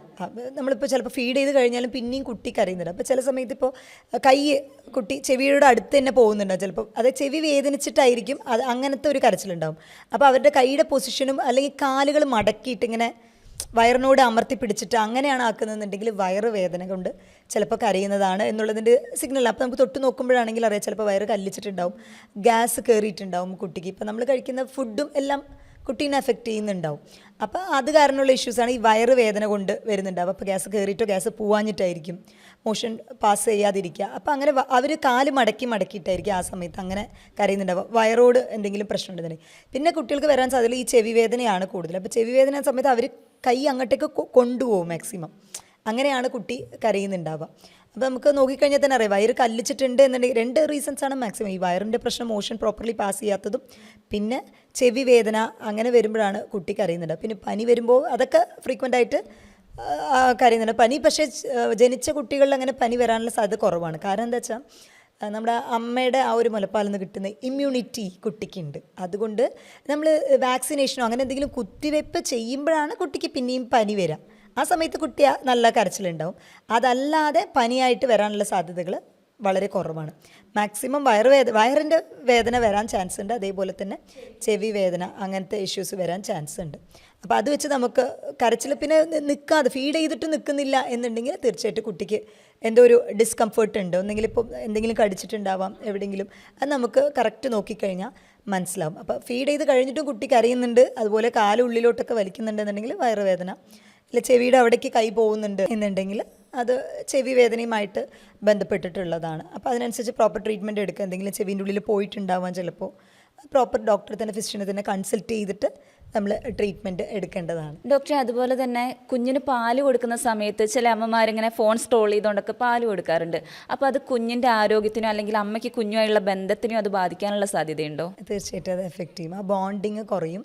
പിന്നെ നമ്മൾ എന്താണോ തിങ്ക് ചെയ്യുന്നത് ഇതൊക്കെ തന്നെ ഫീഡിങ്ങിൻ്റെ ടൈമിൽ അത് എഫക്റ്റ് ചെയ്യുന്നുണ്ട്. നമ്മളിപ്പോൾ ഫീഡിങ്ങിൻ്റെ ടൈമിൽ പേടിക്കുന്നുണ്ട് എന്നുണ്ടെങ്കിൽ എന്തെങ്കിലും കാര്യം മനസ്സിലൊരു വെറുപ്പോ എന്താണോ നമ്മുടെ മൈൻഡിൽ തോട്ടിലുള്ളത് ഡെഫിനറ്റ്ലി അത് റീച്ച് ആകും, കൺവേ ആകും അത്. അപ്പോൾ നമ്മൾ ആ ടൈമിൽ സത്യം പറഞ്ഞാൽ റീൽസും കാര്യങ്ങളും സ്ക്രോൾ ചെയ്യുമ്പോൾ അതിൽ പല ടൈപ്പിലുള്ളതായിരിക്കും സോഷ്യൽ മീഡിയയിലുള്ളത് വരുന്നത്. എല്ലാം പോസിറ്റീവായിട്ട് തന്നെയുള്ള കാര്യങ്ങൾ വരണമെന്നില്ല. അത് മാക്സിമം ഇപ്പോഴൊക്കെ സോഷ്യൽ മീഡിയ തുറക്കുമ്പോൾ തന്നെ നെഗറ്റീവായിട്ടുള്ള കാര്യങ്ങളാണ് ഫസ്റ്റ് വരിക. അപ്പോൾ അത് കുട്ടിക്കും ഒരു നെഗറ്റീവ് ഇമ്പാക്റ്റ് ഉണ്ടാക്കും. അപ്പം മാക്സിമം ഫീഡ് ചെയ്യുന്ന ടൈമിൽ കുട്ടിയായിട്ടുള്ള ആ ഒരു ബോണ്ടിങ്ങിൽ തന്നെ ഇരിക്കാൻ ശ്രദ്ധിക്കുക. പോസിറ്റീവ് കാര്യങ്ങൾ കൂടുതലായിട്ട് ചിന്തിക്കാനായിട്ട് ശ്രദ്ധിക്കുക. അങ്ങനെയുണ്ട് ശരിക്കും വെറുപ്പും വിദ്വേഷത്തോടു കൂടി അങ്ങനെ കൊടുക്കുന്ന ടൈമിൽ കുട്ടീനെ എഫക്റ്റ് ചെയ്യും. ചില രീതിക്ക് മൈൻഡ് ലെവലിൽ കുട്ടീനെ അത് എഫക്റ്റ് ചെയ്യും. അല്ലാതെ ഫിസിക്കലി അല്ല. അങ്ങനെ ഫീഡ് ചെയ്യുന്ന ടൈമിൽ അപ്പം അമ്മമാർക്ക് ഒരുപാട് പേടിയുണ്ട്, ഭയങ്കര പാനിക്കായിട്ടുള്ള ടൈമിലാണ് അങ്ങനെ പാല് കൊടുക്കുന്നുണ്ട്, അതും കുട്ടീനെ എഫക്റ്റ് ചെയ്യും. അപ്പോൾ അങ്ങനെ ഒരു കണ്ടീഷനിൽ ഡെഫിനറ്റായിട്ടും മൈൻഡ് കണക്ഷൻസ് കുട്ടിയായിട്ടുള്ളത് കൊണ്ട് നമ്മുടെ മൈൻഡ് വേറെ എവിടെയും ഡീവിയേറ്റ് ആവാതിരിക്കാൻ ശ്രദ്ധിക്കുക. സ്ക്രോളിങ്, സോഷ്യൽ മീഡിയ സ്ക്രോളിങ് വേണ്ട. ആ ഒരു ടൈം കുട്ടിയായിട്ട് സ്പെൻഡ് ചെയ്യാം. ആ ഒരു ടൈമല്ലേ കിട്ടുള്ളൂ. ശരിക്കും പറഞ്ഞാൽ 6 month ഒക്കെ കഴിഞ്ഞ് പിന്നെ കുട്ടിക്ക് നമ്മൾ എപ്പോഴും വേണമെന്നും കൂടി ഉണ്ടാവില്ല. അപ്പോൾ അത് മാക്സിമം നമ്മൾ എൻജോയ് ചെയ്യാം. അതുപോലെ തന്നെ ചില അമ്മമാർ പറയുന്ന കേൾക്കാറുണ്ട്, ഈ പാല് കൊടുക്കുന്ന സമയത്ത് അവരുടെ ഐ കോണ്ടാക്ട് നമ്മളിങ്ങനെ നോക്കിക്കൊണ്ടുള്ള ആ പാല് കൂടി അത് ഭയങ്കര ഒരു സന്തോഷമാണെന്നുള്ളത്. നല്ല രസമാണ്. ചില കുട്ടികൾ ഇങ്ങനെ പാല് കുടിക്കുന്നിടയ്ക്ക് ഇങ്ങനെ നോക്കിയിട്ട് പിന്നെ ഒരു ചിരി ചിരിച്ചിട്ട് പിന്നെ ഫീഡ് ചെയ്യും. അത് കാണുമ്പോൾ അമ്മയ്ക്കൊരു സന്തോഷമാണ്. വളരെ എൻജോയബിൾ ആയിട്ടുള്ള ഒരു ഫീൽ. അതൊക്കെ മിസ്സാവും. ഈ സ്ക്രോൾ ചെയ്തുകൊണ്ടിരിക്കുന്ന കുട്ടി നോക്കുന്നുണ്ടോ ഇതൊന്നും നമുക്ക് നമ്മൾ നോക്കുന്നുണ്ട്. ഒരു മെക്കാനിക്കലായിട്ട് പാല് കൊടുക്കുന്ന പോലെയാവും. അങ്ങനെയല്ലല്ലോ, നമ്മളൊരു ഹ്യൂമൻ ബീങ് എന്ന് പറയുമ്പോൾ മൃഗങ്ങളെ പോലെ അല്ലല്ലോ, മൃഗങ്ങൾ പോലും നമ്മളിലും ബെറ്റർ ആയിട്ട് ഇപ്പോൾ പ്രോപ്പർ ഫീഡിങ് ചെയ്യുന്നുണ്ട്. അപ്പോൾ അങ്ങനെയുള്ള ടൈമിൽ ആ ഒരു ബോണ്ടിങ് നമ്മളത് മക്കളും തമ്മിൽ ആ ഒരു കണക്ഷൻ വരണമെന്നുണ്ടെങ്കിൽ ഈ സ്ക്രോളിങ് ഇതൊക്കെ അവർ നമ്മൾ അവരെ തന്നെ ചെറിയ ചെറിയ കാര്യങ്ങളായിരിക്കും, അത് നമുക്ക് എൻജോയ് ചെയ്യാൻ പറ്റും. അവരെ നോക്കി ചിരിക്കും, ചിലപ്പോൾ നമ്മളിങ്ങനെ നോക്കി ചിരിച്ചിട്ട് പിന്നെയും കുടിക്കും. ഒരു 3 months ഒക്കെ കഴിയുമ്പോൾ അവർക്ക് അവർ ഫേസ് റെക്കഗ്നൈസ് ചെയ്യാൻ തുടങ്ങും. 3 months 4 months ആകുമ്പോൾ. അപ്പോൾ അത് നല്ല രസമാണ്. ആ ഒരു മൊമെൻ്റ് ഒന്നും പിന്നെ കിട്ടില്ല. അപ്പോൾ അത് മിസ് ചെയ്യരുത്. അപ്പോൾ അതുകൊണ്ട് നമ്മുടെ മെൻ്റലി അത് നമുക്ക് കുറച്ചുകൂടി പോസിറ്റീവ് ഇമ്പാക്റ്റ് ഉണ്ടാക്കും. അമ്മമാർ ഇങ്ങനെ ഇതാക്കുമ്പോൾ ഒരു മെക്കാനിക്കൽ, അയ്യോ കുട്ടി എണീറ്റു, കുട്ടിക്ക് പാല് കൊടുക്കണമല്ലോ, അതൊരു ഡിപ്രഷൻ ലെവലിലേക്കാണ് കൊണ്ടുപോകുക. ഒരിക്കലും ഒരു പോസിറ്റീവായിട്ടുള്ള ഇമ്പാക്റ്റ് വരില്ല. മറ്റേതൊരു ഹാപ്പിനെസ്സാണ്. കുട്ടിക്ക് ഹാപ്പിനെസ്സാണ്, നമുക്ക് ഹാപ്പിനെസ്സാണ്. ഇത് നമ്മൾ ഇറിറ്റേഷനിൽ ചെയ്യുന്ന പോലെയാണ്. കുട്ടിക്ക് മനസ്സിലാവുകയെ നമ്മളെങ്ങനെയാണ് ഫീഡ് ചെയ്യുന്നതെന്നുള്ളത്. ഡോക്ടറെ, അതുപോലെ തന്നെ അമ്മമാരിൽ കൂടുതലായിട്ട് മുലപ്പാൽ ഉണ്ടാവാൻ വേണ്ടിയിട്ട് നമുക്ക് എന്തൊക്കെ ഭക്ഷണങ്ങൾ കൂടുതലായിട്ട് ഉൾപ്പെടുത്താൻ കഴിയും? ഇപ്പോൾ ഒരുപാട് പേർക്കുള്ള കംപ്ലയിൻ്റ് ആണ് അത്. കാരണം ആഫ്റ്റർ ഡെലിവറി കുട്ടിക്ക് പാലേ ഇല്ല എന്നുള്ളൊരു കംപ്ലയിൻ്റ് ഉണ്ട്. അപ്പോൾ അതിന് നമുക്ക് ഉലുവ വളരെയധികം എഫക്റ്റാണ്. അതുപോലെ സൂചി ഗോതമ്പ്, ഉലുവ, ഇതൊക്കെ പാലിൻ്റെ ഉൽപ്പാദനം കൂട്ടാനായിട്ട് വളരെയധികം സഹായകരമാവുന്ന ഒന്നാണ്. പിന്നെ നമ്മുടെ ഇതിൽ നമ്മൾ ഹോമിയോ മെഡിസിൻസ് ആയിട്ട് നമ്മൾ കൊടുക്കുന്നത് ഗലേഗ ഒഫീഷ്യനാലിസ് എന്ന് പറഞ്ഞ മദർ ടിഞ്ചർ നമ്മൾ കൊടുക്കാറുണ്ട്. അപ്പോൾ അത് വളരെ എഫക്റ്റീവാണ്. അതേപോലെ തന്നെ ലാക് ഡീഫ്ലോറേറ്റം എന്ന് പറയും. അതായത് അത് പ്രിപ്പയർ ചെയ്യുന്നത് നമ്മൾ പശുമ്പാൽ ഉണ്ടല്ലോ, പശുമ്പാലിൻ്റെ ആ ഒരു പാടുണ്ടല്ലോ, അതിൽ നിന്നും പ്രിപ്പയർ ചെയ്യുന്നതാണ്. സ്കിംഡ് മിൽക്ക് എന്ന് പറയും, അതിൽ നിന്ന് പ്രിപ്പയർ ചെയ്യുന്നതാണ്. അതും വളരെ ഇഫക്റ്റീവാണ്. അത് പ്രത്യേക ഡോസേജിലാണ് കൊടുക്കാറ്. അത് പ്രോപ്പർ കൺസൾട്ട് ചെയ്തിട്ട് വേണം നമ്മൾ എടുക്കാനായിട്ട്. അതേപോലെ തന്നെ കമ്മ്യൂണിസ്റ്റ് പച്ചയിൽ നിന്ന് പ്രിപ്പയർ ചെയ്യുന്ന റിസിനിസ് കമ്മ്യൂണിസ് എന്ന് പറയും, അതും വളരെയധികം ഇഫക്റ്റീവാണ് ഈ മുലപ്പാൽ അധികം ചുരക്കാനായിട്ട്. ഭക്ഷണത്തിൽ നമ്മൾ ശ്രദ്ധിക്കേണ്ടത് കൂടുതലും മുരിങ്ങ ചീര, അയണും കാൽഷ്യം അടങ്ങിയിട്ടുള്ള ഭക്ഷണങ്ങൾ കൂടുതൽ എടുക്കാനായിട്ട് ശ്രദ്ധിക്കുക. പാലിൻ്റെ ഇൻടേക്ക് നോർമലി എടുക്കുന്നതിനേക്കാളും ഇപ്പോൾ ഒരു ദിവസം 1200 milligram ആണ് കാൽഷ്യത്തിൻ്റെ ലെവൽ എടുക്കുന്നതെന്നുണ്ടെങ്കിൽ ഫീഡിങ് ചെയ്യുന്ന ആളുകൾ അതിലും കൂടുതൽ എമൗണ്ടാണ് എടുക്കേണ്ടി വരിക. അപ്പോൾ ഒരു കപ്പ് തൈര് ദിവസം എടുക്കാനായിട്ട് ശ്രദ്ധിക്കുക. പാലിൻ്റെ ഇൻടേക്ക് കുറച്ചുകൂടി കൂട്ടുക. അതേപോലെ തന്നെ പാലുൽപ്പന്നങ്ങൾ, ഇപ്പോൾ ചീസ്, ബട്ടർ, അതും കൂടുതലായിട്ട് എടുക്കാനായിട്ട് ശ്രദ്ധിക്കുക. ഉലുവ വളരെ എഫക്റ്റീവാണ്. മുരിങ്ങയുടെ ഇല കാൽഷ്യം അയൺ റിച്ച് ആണ്. അപ്പോൾ ആഫ്റ്റർ ഡെലിവറി നമുക്ക് എടുക്കാൻ പറ്റുന്ന കുറച്ചുകൂടി ചീപ്പ് അവൈലബിലിറ്റി ആയിട്ടുള്ളതും എന്നാൽ ഏറ്റവും ഹെൽത്തി ആയിട്ടുള്ളതുമാണ് ഈ ഒരു മുരിങ്ങയുടെ ഇല എന്ന് പറയുന്നത്. ഡെയിലി എടുക്കുന്നത് നന്നായിരിക്കും. ഡെയിലി എടുക്കുന്നത് വളരെയധികം ഇഫക്റ്റീവ് ആയിരിക്കും. ഉലുവ ഞാൻ പറഞ്ഞ പോലെ, അതേപോലെ സൂചി ഗോതമ്പ്, അതും വളരെ ഇഫക്റ്റീവാണ്. നോൺ വെജ് ഒക്കെ നല്ലത് തന്നെയാണ്. ഇപ്പോൾ പ്രോട്ടീനായിട്ട് കഴിക്കുന്നത്, ഇപ്പോൾ മട്ടൺ, ബീഫ് അങ്ങനെയൊക്കെ എടുക്കുന്നവരൊക്കെ ഉണ്ട്. പക്ഷേ ഇതൊന്നും ഇല്ലാതെ നോർമലായിട്ടുള്ള ആളുകൾ നമ്മൾ നോക്കണമല്ലോ. അപ്പോൾ അങ്ങനെ വെച്ച് നോക്കുമ്പോൾ പിന്നെ ചിലർക്ക് നോൺ എടുക്കാൻ പ്രിഫറബിൾ ഇല്ലാത്തവരുണ്ടാവും. അപ്പോൾ ഇലക്കറികളിൽ മുരിങ്ങയുടെ ആണ് ഏറ്റവും ബെസ്റ്റ്. അയൺ പ്ലസ് കാൽഷ്യമാണ് മിൽക്കിൻ്റെ ഔട്ട്പുട്ട് കൂട്ടാനായിട്ട് വളരെ എഫക്റ്റീവാണ്. ഞാൻ ആക്ച്വലി പറയാറുള്ളത് എന്താ വെച്ചാൽ, നമ്മൾ ബിഫോർ ഡെലിവറി തന്നെ മുരിങ്ങയുടെ ഇല പ്രോപ്പർ എടുക്കാൻ തുടങ്ങുകയാണെന്നുണ്ടെങ്കിൽ ആഫ്റ്റർ ഡെലിവറി പാലിന് ആ ഒരു ഷോർട്ടേജ് ഉണ്ടാവില്ല. അപ്പോൾ അത് അപ്പം തന്നെ സ്റ്റാർട്ട് ചെയ്യുന്നതായിരിക്കും നല്ലത്. വളരെ എഫക്റ്റീവാണത്. ഡോക്ടറെ, അതുപോലെ തന്നെ പ്രസവശേഷം അമ്മമാരിൽ ഹീമോഗ്ലോബിൻ വർദ്ധിപ്പിക്കാൻ വേണ്ടിയിട്ട് നമുക്ക് എന്തൊക്കെ ഭക്ഷണങ്ങൾ ഉൾപ്പെടുത്താൻ കഴിയും? ഹീമോഗ്ലോബിൻ, അത് അനീമിയ കുറയ്ക്കാനായിട്ട് എന്തായാലും ആഫ്റ്റർ ഡെലിവറി ബ്ലഡ് ലോസ് ഉള്ളത് കൊണ്ട് മാക്സിമം ചിലർക്ക് ഹീമോഗ്ലോബിൻ കുറയും. പ്രഗ്നൻസി ടൈമിൽ തന്നെ ഇപ്പോൾ ഒരുപാട് ഹീമോഗ്ലോബിൻ കുറവാണെന്നുണ്ടെങ്കിൽ ചിലരത് അയൺ സപ്ലിമെൻറ്റ് കൊടുക്കാറുണ്ട്. 2ാമത്തെ ട്രൈമസ്റ്ററിൽ തന്നെ, അതായത് ഒരു 6 മാസം തൊട്ട് തന്നെ കൊടുക്കാൻ തുടങ്ങും. അത് പ്രോപ്പർലി എടുക്കാനായിട്ട് പറയാറുണ്ട്. ഇനി അതല്ല 10 പോയിൻ്റ് അങ്ങനെയൊക്കെ ഉള്ളൂ എന്നുണ്ടെങ്കിൽ ആഫ്റ്റർ ഡെലിവറി അത് ഒന്നുകൂടി കുറയാൻ ചാൻസ് ഉണ്ട്. അപ്പോൾ അതിനുശേഷവും iron supplements maximum doctors prescribe ചെയ്യാറുണ്ട്. ഇപ്പോൾ ചിലർക്ക് ഈ അയൺ സപ്ലിമെൻറ്റ് കഴിച്ച് കഴിയുമ്പോൾ വയറിന് ഭയങ്കര ബുദ്ധിമുട്ട്, മലബന്ധം ഉണ്ടാവും, ചിലർക്കത് പിടിക്കില്ല. അപ്പോൾ എന്താണെന്ന് വെച്ചാൽ വോമിറ്റിംഗ് ടെൻഡൻസി കൂടും. മാക്സിമം ഈ അയൺ ടാബ്ലറ്റ്സ് എല്ലാം തന്നെ കൂടെ വൈറ്റമിൻ സി സപ്ലിമെൻ്റ് ചെയ്തിട്ടായിരിക്കും അവർ തരുന്നുണ്ടാവുക, അസിഡിറ്റി പ്രശ്നങ്ങളൊന്നും ഉണ്ടാവാതിരിക്കാനായിട്ട്. അങ്ങനെ അപ്പോൾ നമുക്കിപ്പോൾ ഭക്ഷണത്തിൽ തന്നെ അതിൻ്റെ ഇത് കൂട്ടണമെന്നുണ്ടെങ്കിൽ തീർച്ചയായിട്ടും നമ്മൾ നോൺ വെജാണ് ഏറ്റവും കൂടുതൽ. അത് റെഡ് മീറ്റിലാണ്, അതായത് ഇപ്പോൾ ബീഫ്, മട്ടൺ വളരെയധികം ഇഫക്റ്റീവാണ്. അതിൽ തന്നെ അതിൻ്റെ കരൾ, ബീഫിൻ്റെ അതേപോലെ തന്നെ ലിവറിൻ്റെയൊക്കെ കരൾ വളരെയധികം എഫക്റ്റീവാണ് ഇതിൻ്റെ കൗണ്ട് കൂട്ടാനായിട്ട്. താമരയുണ്ടല്ലോ, താമരത്തണ്ട്, അത് വളരെയധികം ഇഫക്റ്റീവാണ് രക്തത്തിൻ്റെ അളവ് കൂട്ടാനായിട്ട്. അതുപോലെ മക്കന എന്ന് പറയില്ലേ, നമ്മുടെ ഈ ലോട്ടസ് ഫ്ലവറിൻ്റെ സീഡ്സ്, നമ്മളിപ്പോൾ അത് ജസ്റ്റ് ഒരു ഡ്രൈ ഫ്രേക്ക് ആയിട്ട് കഴിക്കാറുണ്ട്. അതും വളരെ നല്ലതാണ് ബ്ലഡ് കൗണ്ട് കൂട്ടാനായിട്ട്. അപ്പോൾ ഞാൻ പറഞ്ഞ പോലെ താമരയുടെ തണ്ട്, അതും നല്ലതാണ്. ആ താമരയുടെ തണ്ട് നമ്മൾ എങ്ങനെ ഉപയോഗിക്കണം? അത് നമ്മൾ കറിയായിട്ട് വെച്ച് ഉപയോഗിക്കാം. അങ്ങനെ ഫ്രൈഡേക്കാൾ നല്ലത് കറിയായിട്ട് വെച്ച് ഉപയോഗിക്കുന്നതാണ്. അത് വളരെ എഫക്റ്റീവാണ് ബ്ലഡിൻ്റെ കൗണ്ട്, ഹീമോഗ്ലോബിൻ കൗണ്ട് കൂട്ടാനായിട്ട്. പിന്നെ ഞാൻ എന്നും പറയാനുള്ള ഒരു കാര്യമാണ് അയൺ റിച്ച് എന്ന് പറയുന്നത് ശർക്കര. ശർക്കരയിൽ ഭയങ്കര അയൺ കണ്ടൻറ്റ് കൂടുതലാണ്. അതേപോലെ തന്നെ നിലക്കടല ഒരു ബൗൾ എടുക്കുകയാണെങ്കിൽ തന്നെ നമുക്ക് ആവശ്യമുള്ള അയൺ കണ്ടൻറ്റ് അതിലുണ്ടാവും. അപ്പോൾ നിലക്കടല ഫ്രീക്വൻ്റ് ആയിട്ട് എടുക്കാൻ ശ്രദ്ധിക്കുക. റെഡ് മീറ്റ് ഇതൊക്കെ തന്നെ ധാരാളം മതിയാവും. പിന്നെ ഇലക്കറികൾ, മുരിങ്ങയുടെ ചീര നല്ലതാണ്. വെജിറ്റബിൾസിൽ ബീട്രൂട്ടും, ഫ്രൂട്ട്സിൽ ഡ്രാഗൺ ഫ്രൂട്ട്, പിന്നെ മാതളനാരങ്ങ വളരെ എഫക്റ്റീവാണ്. ഡ്രാഗൺ ഫ്രൂട്ടും നല്ലതാണ്. ഡോക്ട്രിൻ ഓഫ് സിഗ്നേച്ചർ എന്ന് പറയും. അതായത് ഇപ്പോൾ റെഡ് കളറായിട്ടുള്ളതൊക്കെ നല്ല ബ്ലഡ് കൗണ്ട് കൂട്ടാനായിട്ട് നല്ല സിമിലർ, നമ്മളതാ പറയും ഡോക്ട്രിൻ ഓഫ് സിഗ്നേച്ചർ എന്ന് പറയും. ഒരേപോലുള്ളത് അതിന് ഹെൽപ്ഫുൾ ആവും. റെഡ് കളറായിട്ടുള്ളത് റെഡ് കൗണ്ട് ബ്ലഡ് കൗണ്ട്, അതാണ് ഞാൻ ഡ്രാഗൺ ഫ്രൂട്ട് പറഞ്ഞത്. ഡ്രാഗൺ ഫ്രൂട്ട് എഫക്റ്റീവാണ്. അതുപോലെ കറുത്ത മുന്തിരി അതും വളരെ എഫക്റ്റീവാണ് ബ്ലഡിൻ്റെ ആ ഒരു കൗണ്ട് കൂട്ടാനായിട്ട്, RBCയുടെ ഇത് കൂട്ടാനായിട്ട്. അധികവും ഇപ്പോൾ ഹീമോഗ്ലോബിൻ ആണ് ചെക്ക് ചെയ്യുന്നുണ്ടാവുക. അപ്പോൾ ഹീമോഗ്ലോബിൻ മാത്രം ചെക്ക് ചെയ്താൽ പോരാ. നമ്മുടെ ശരീരത്തിൽ ഇപ്പോൾ 90% ആക്ച്വലി അനീമിയ വരാനുള്ള റീസൺ ഹീമോഗ്ലോബിൻ കുറയുക എന്നുള്ളത് തന്നെയാണ്. അതിൽ മാക്സിമം ഈ അയൺ ഡെഫിഷ്യൻസി അനീമിയ എന്ന് പറയും. അപ്പോൾ അത് ചെക്ക് ചെയ്യണമെന്നുണ്ടെങ്കിൽ സീറം ഫെറിറ്റിൻ എന്നുള്ളൊരു കണ്ടൻ്റ് ഉണ്ട്. സീറം ഫെറിറ്റിൻ എന്ന് നമ്മുടെ ശരീരത്തിൽ എത്രത്തോളം അയൺ സ്റ്റോർ ആയിട്ടുണ്ട്. ഇപ്പോൾ നമ്മളിൽ പലർക്കുള്ള ഡെഫിഷ്യൻസി എന്ന് പറയുന്നത് അയൺ ഡെഫിഷ്യൻസി ആയിട്ടുള്ള അനീമിയാണ്. ഇപ്പോൾ വേറെ ചിലർക്കാണെങ്കിൽ ഇപ്പോൾ പറയും, അതായത് രക്തത്തിൻ്റെ ആ ഒരു അണുക്കളുണ്ടല്ലോ അതിൻ്റെ അളവ് കൂടിയിട്ട്, അതായത് വൈറ്റമിൻ B12 കുറവ് കൊണ്ടും വരാം. അതുകൊണ്ടാണ് ഇത് പറയുന്നത്. എന്നാൽ ഒട്ടുമിക്ക ആളുകൾ, നമ്മുടെ ഇപ്പോൾ ഇന്ത്യയിലുള്ള ഒട്ടുമിക്ക ജനങ്ങൾക്കും, എസ്പെഷ്യലി ലേഡീസിനാണ് ഈ അനീമിയ കൂടുതലായിട്ടുള്ളത് ജെൻസിനെ കമ്പയർ ചെയ്ത് നോക്കുമ്പോൾ. കാരണം നമുക്ക് പീരിയഡ്സിൻ്റെ ഔട്ട്ഫ്ലോ ഉണ്ട് ഫ്രീക്വൻ്റ് ആയിട്ട്. പിന്നെ നമ്മുടെ ഹീമോഗ്ലോബിൻ തന്നെ ഇപ്പോൾ ആണുങ്ങളെ കമ്പയർ ചെയ്ത് നോക്കുമ്പോൾ നമുക്ക് കുറവാണ്. RBCയുടെ ലെവൽ, അതായത് ചുമപ്പ് അണുക്കളുണ്ട്, രക്താണുക്കളുടെ അളവ് നോക്കുമ്പോൾ അവർക്ക് ഒരു 5.5 to 6.5 ആണെങ്കിൽ നമുക്ക് 4.5 to 5.5 ആണ്. അങ്ങനെയാണ് നമ്മുടെ ഒരു പ്രകൃതി എന്ന് പറയുന്നത്. അപ്പോൾ നമ്മുടെ കൗണ്ടും പറയുകയാണെങ്കിൽ 11 to 13 ഒക്കെ ആയിരിക്കും നമുക്ക്. അവർക്ക് തുടങ്ങുന്നതേ 13 to 15 ആയിരിക്കും. അപ്പോൾ നമ്മുടെ അതിൽ തന്നെ ഇത്രയും നമുക്ക് പോരായ്മകളുണ്ട്. നമുക്ക് പീരിയഡ്സ് ഔട്ട്ഫ്ലോ ഉണ്ട്, ആഫ്റ്റർ ഡെലിവറി, ഇതൊക്കെ തന്നെ ഒരു ഇഷ്യൂസാണ് നമ്മുടെ ഹീമോഗ്ലോബിനെ കുറയാനായിട്ട്. അപ്പം മാക്സിമം സീറം ഫെറിറ്റിൻ ചെക്ക് ചെയ്ത് നോക്കുന്നത് നല്ലതായിരിക്കും. നമ്മുടെ ശരീരത്തിൽ അയൺ കണ്ടൻറ്റ് എത്രയുണ്ട് എന്ന് അറിഞ്ഞിട്ട്, ഇപ്പോൾ അയൺ കണ്ടൻ്റ് ആണ് പ്രശ്നം എന്നുണ്ടെങ്കിൽ അയൺ അധികം അടങ്ങിയിട്ടുള്ള ഭക്ഷണങ്ങൾ എടുക്കാനായിട്ട് ശ്രദ്ധിക്കുക. ഈ സീറം ഫെറിറ്റിൻ ആൻറ്റി ഇൻഫ്ലമേറ്ററി ആയിട്ട് ബന്ധപ്പെട്ടുള്ള നീർക്കെട്ട് ശരീരത്തിൽ, അതായത് ആഫ്റ്റർ ഡെലിവറി ആണെങ്കിലും അല്ലാത്തവരിലും നീർക്കെട്ട് വരാൻ സാധ്യതയുണ്ട് ചിലർക്ക്. അപ്പോൾ ഈ അനീമിയ ഉള്ളവർക്ക് എസ്പെഷ്യലി ഫെറിറ്റിൻ്റെ ലെവൽ കുറയുമ്പോൾ ചിലരിങ്ങനെ തടിച്ചു വരും. അവരുടെ എന്താ പറയുക, മെറ്റാബോളിസം കുറയും, ദഹനശേഷി, ഡൈജഷൻ ഇതൊക്കെ സ്ലോ ഡൗൺ ചെയ്യുമ്പോൾ ഓട്ടോമാറ്റിക്കലി തടി കൂടാനുള്ള സാധ്യതയും വളരെ ഉണ്ട്.